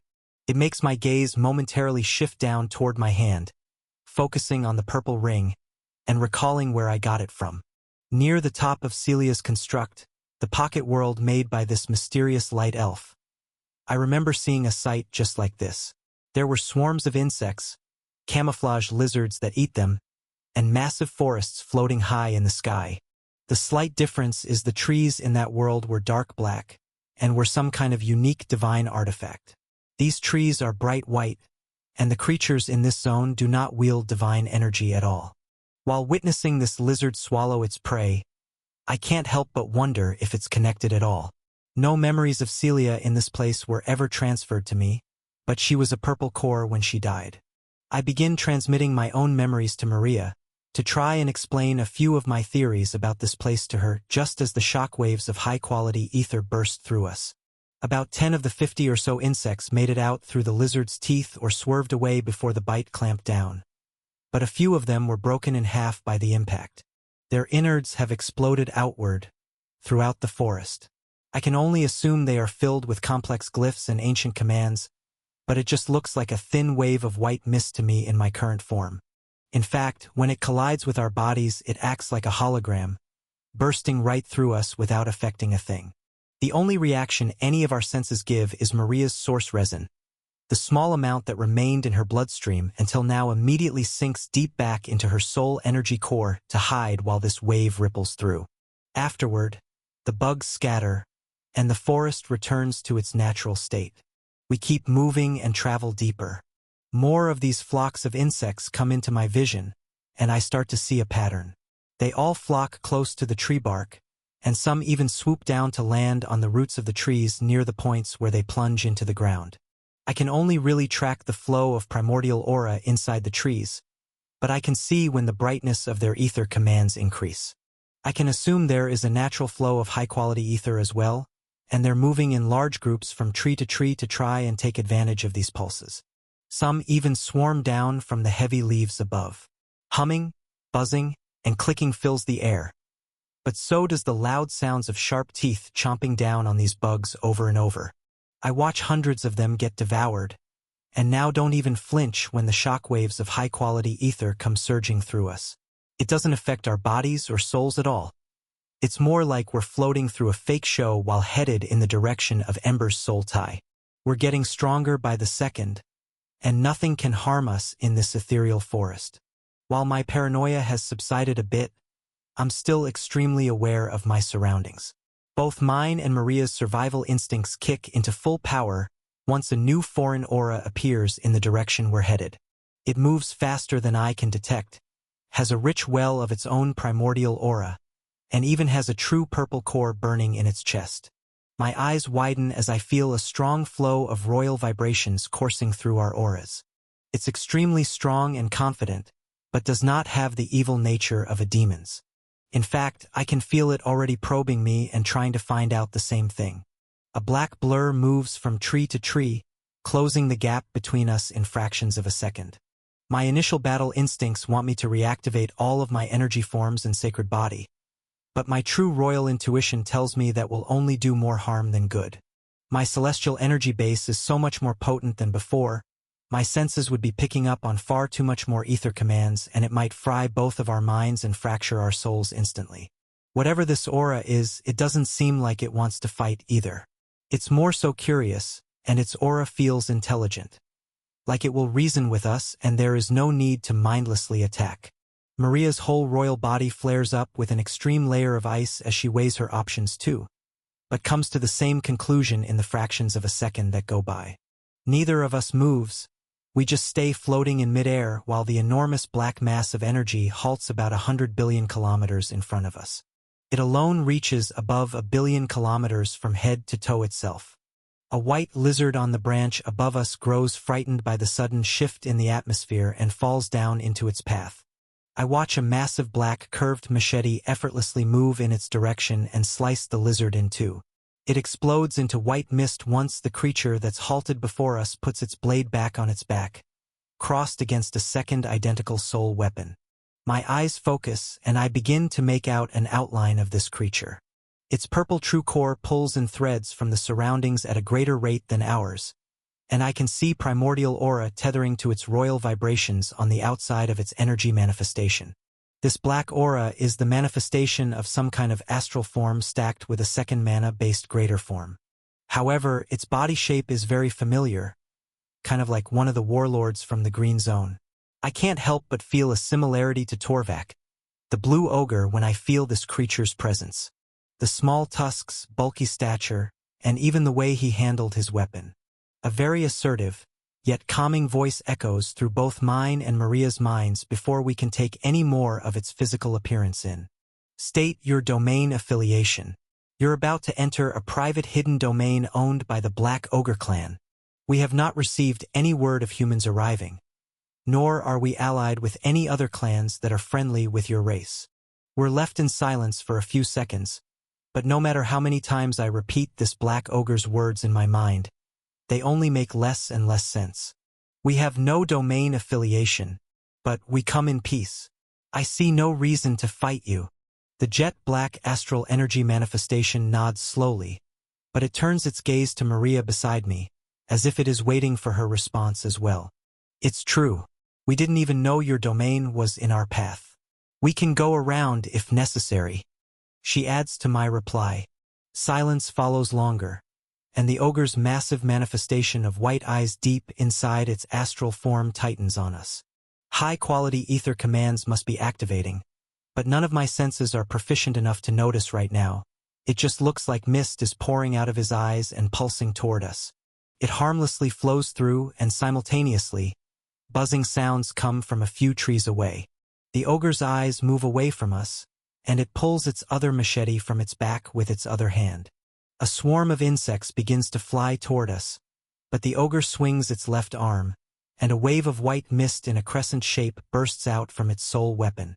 There are more purple divine threads tethered to it than I have in my entire divine core, and trillions of layers of royal vibrations intent hold it together. There is even an echo of primordial aura that follows behind it. The crescent of energy bends around the trunk of one of the nearby trees, then collides with the swarm, obliterating them into nothing more than white mist, just like the lizard he sliced in 2 moments ago. The black ogre sheathes his sole weapon again and nods. I believe you have no hostile intent, and that you were not aware of our domain's whereabouts. However, you cannot exist in the primordial garden without a domain affiliation. Even if you have permanently left their arrays, I must know where you come from before I can let you leave. We both stare back with confusion on our faces. Clearly, there are civilizations of some kind up in this zone, what he called the primordial garden. Either that is what this section of forest is called, or just what the entire purple zone consists of. Now that I think about it, even this ogre could be an illusion or automated defense system for the demons. I can't comprehend the ether commands being activated at all. This could be a demon in disguise for all I know. However, if it was truly one of the Imperials and it knew who we were, I see no reason for it to waste any time talking. It would try to kill us on the spot. Therefore, I don't want to give away the fact that Ember is in this zone, and that we are true enemies of the royal family heads. But at the same time, I do not want to drive them away or anger them by lying and saying we're allies of the demons.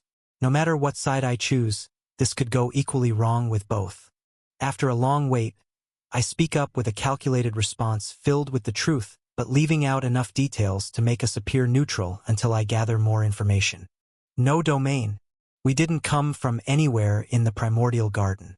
We were teleported up here after opening up a legacy tomb. I stare the black ogre in the eyes, and he looks like he is scanning me over and over again. Unauthorized duplication. This narrative has been taken without consent. Report sightings. During this moment of silence, I talk back and forth with Maria over many strategies and options, but we settle on the most simple one. She speaks while the creature before us still hasn't replied.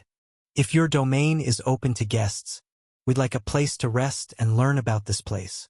We're a bit lost. The ogre's eyes loosen up, but no other expressions show on its face. I'll allow you in. It does not appear as though you're trying to deceive me. You'll have to answer a few questions about that legacy tomb you say you've found. It is odd. Most legacies instantly activate in the garden, but from your lack of high-quality ether efficiency, it seems like you haven't managed to activate your glyph imprints. Both of us nod, but he speaks again before we can get a word out. You must control your primordial aura, though.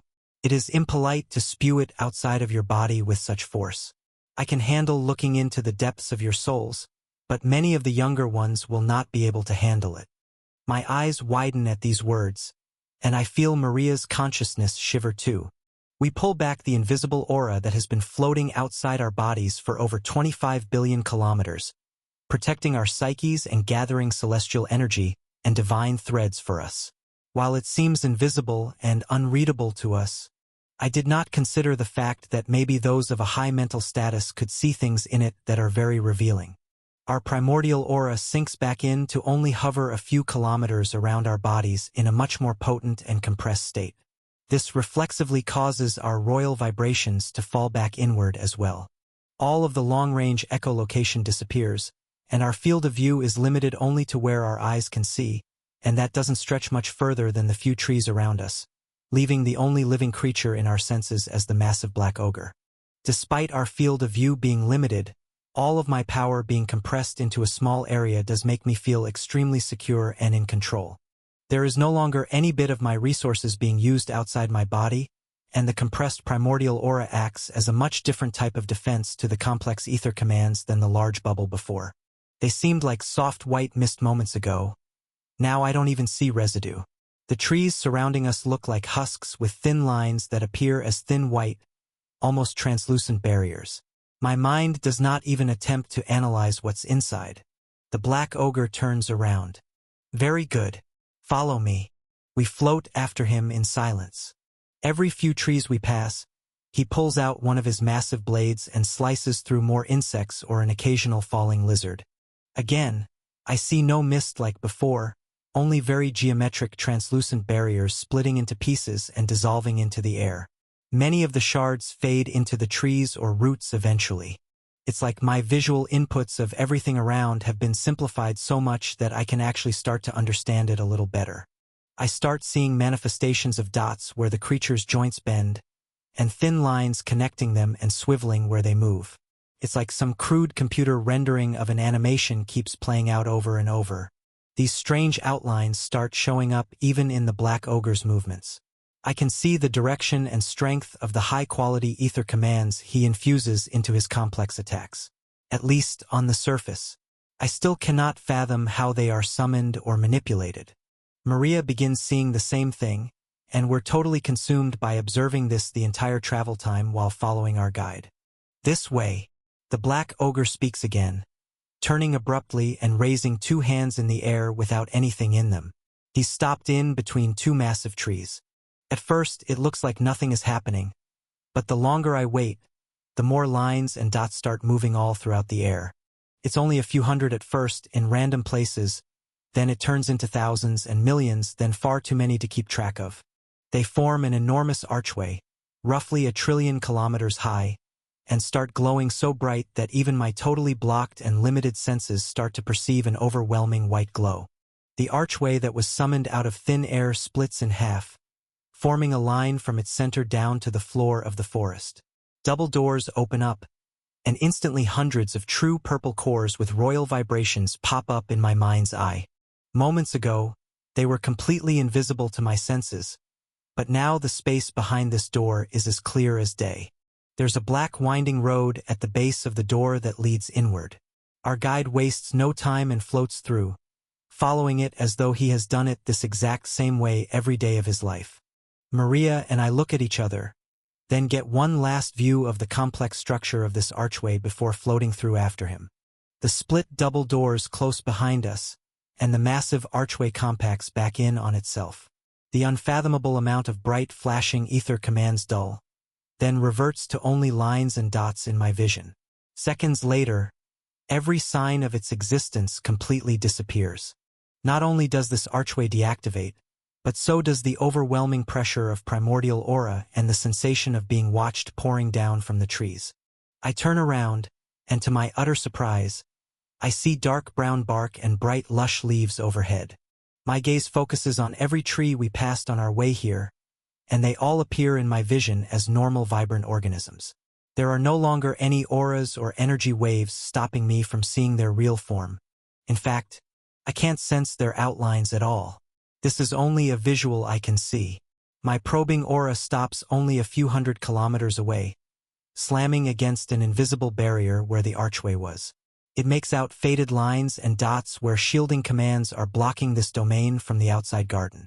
Instantly, I feel another internal change. My soul bond with Ember grows far weaker, like this barrier is limiting its reach. In the depths of my soul, it's still stable, but the direction and potency have been padded out similarly to the sensation I felt when I first limited my senses from their highest state. A smile creeps onto my face as I realize Ember must be in one of these domains too. I turn back around and follow the black winding path inward, following the black ogre with even more curiosity in my eyes now. This is because many other identical true purple cored ogres are lined up on the sides of this road, bowing to him as we pass. Every single one of them has a dark astral form layered with an internal mana-based greater form. They're all extremely impressive, standing a few 100 million kilometers tall each, and many wavering with their own royal vibrations and primordial aura. However, none come close to our guide's size and power. Large structures begin popping up at the sides of this road. Some look like towers and others look like battle stadiums. The majority appear to be houses for small amounts of ogres to live in at once. They're made of dark brown wood, with light green leaves used as additional building material. Most of them are held together by thin lines and dots shimmering with high-quality ether. I can't tell exactly what all these commands do.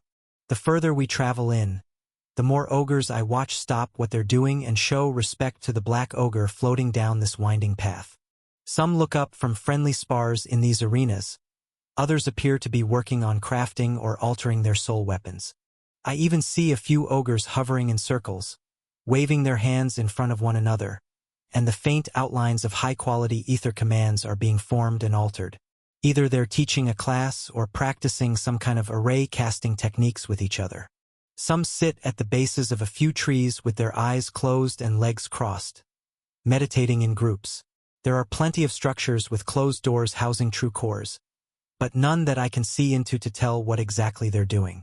We travel past dozens of structures, hundreds of ogres, and about 5 large trees before the scenery starts changing.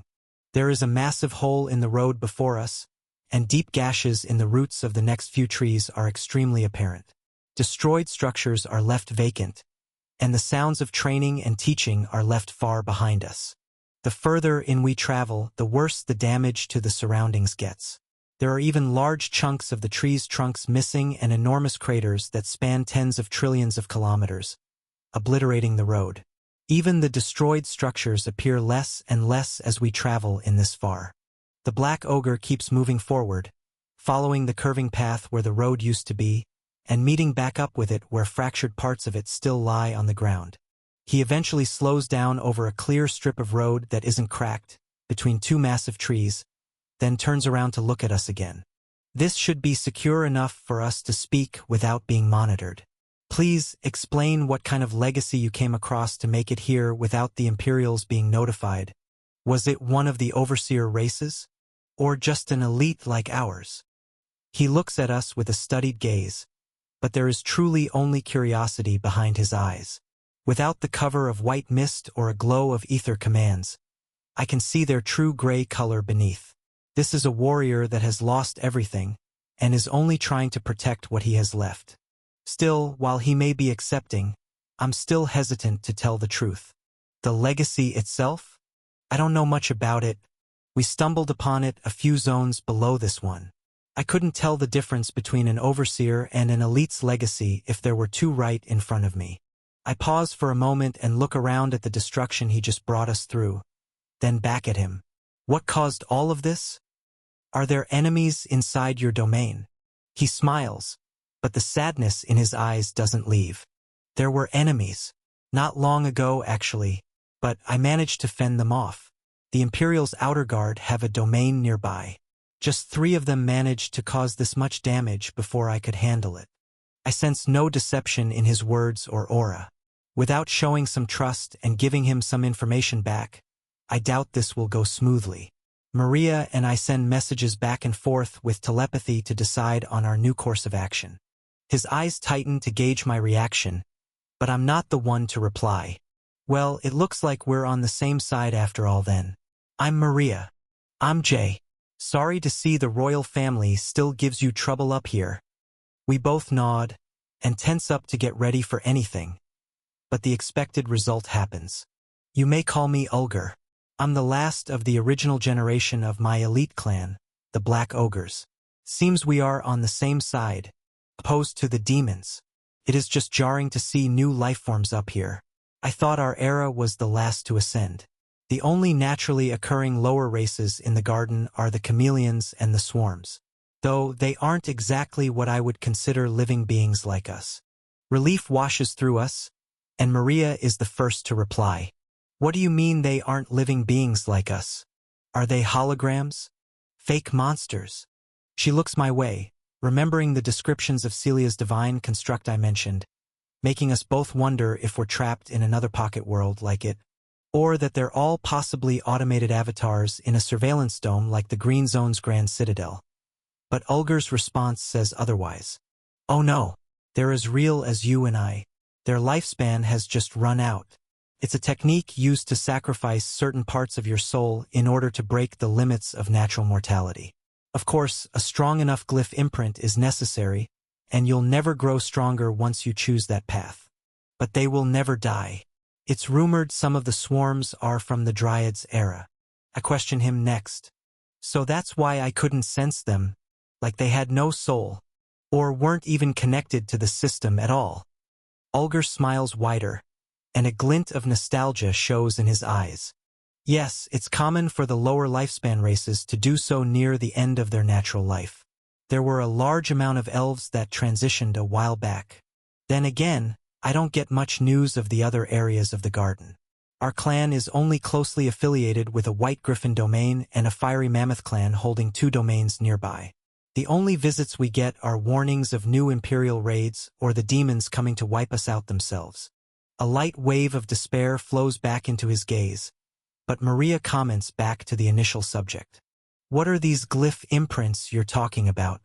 Is it like an avatar or a soul weapon, or some kind of technique that can be learned? Is that why we can't wield or sense high-quality ether properly?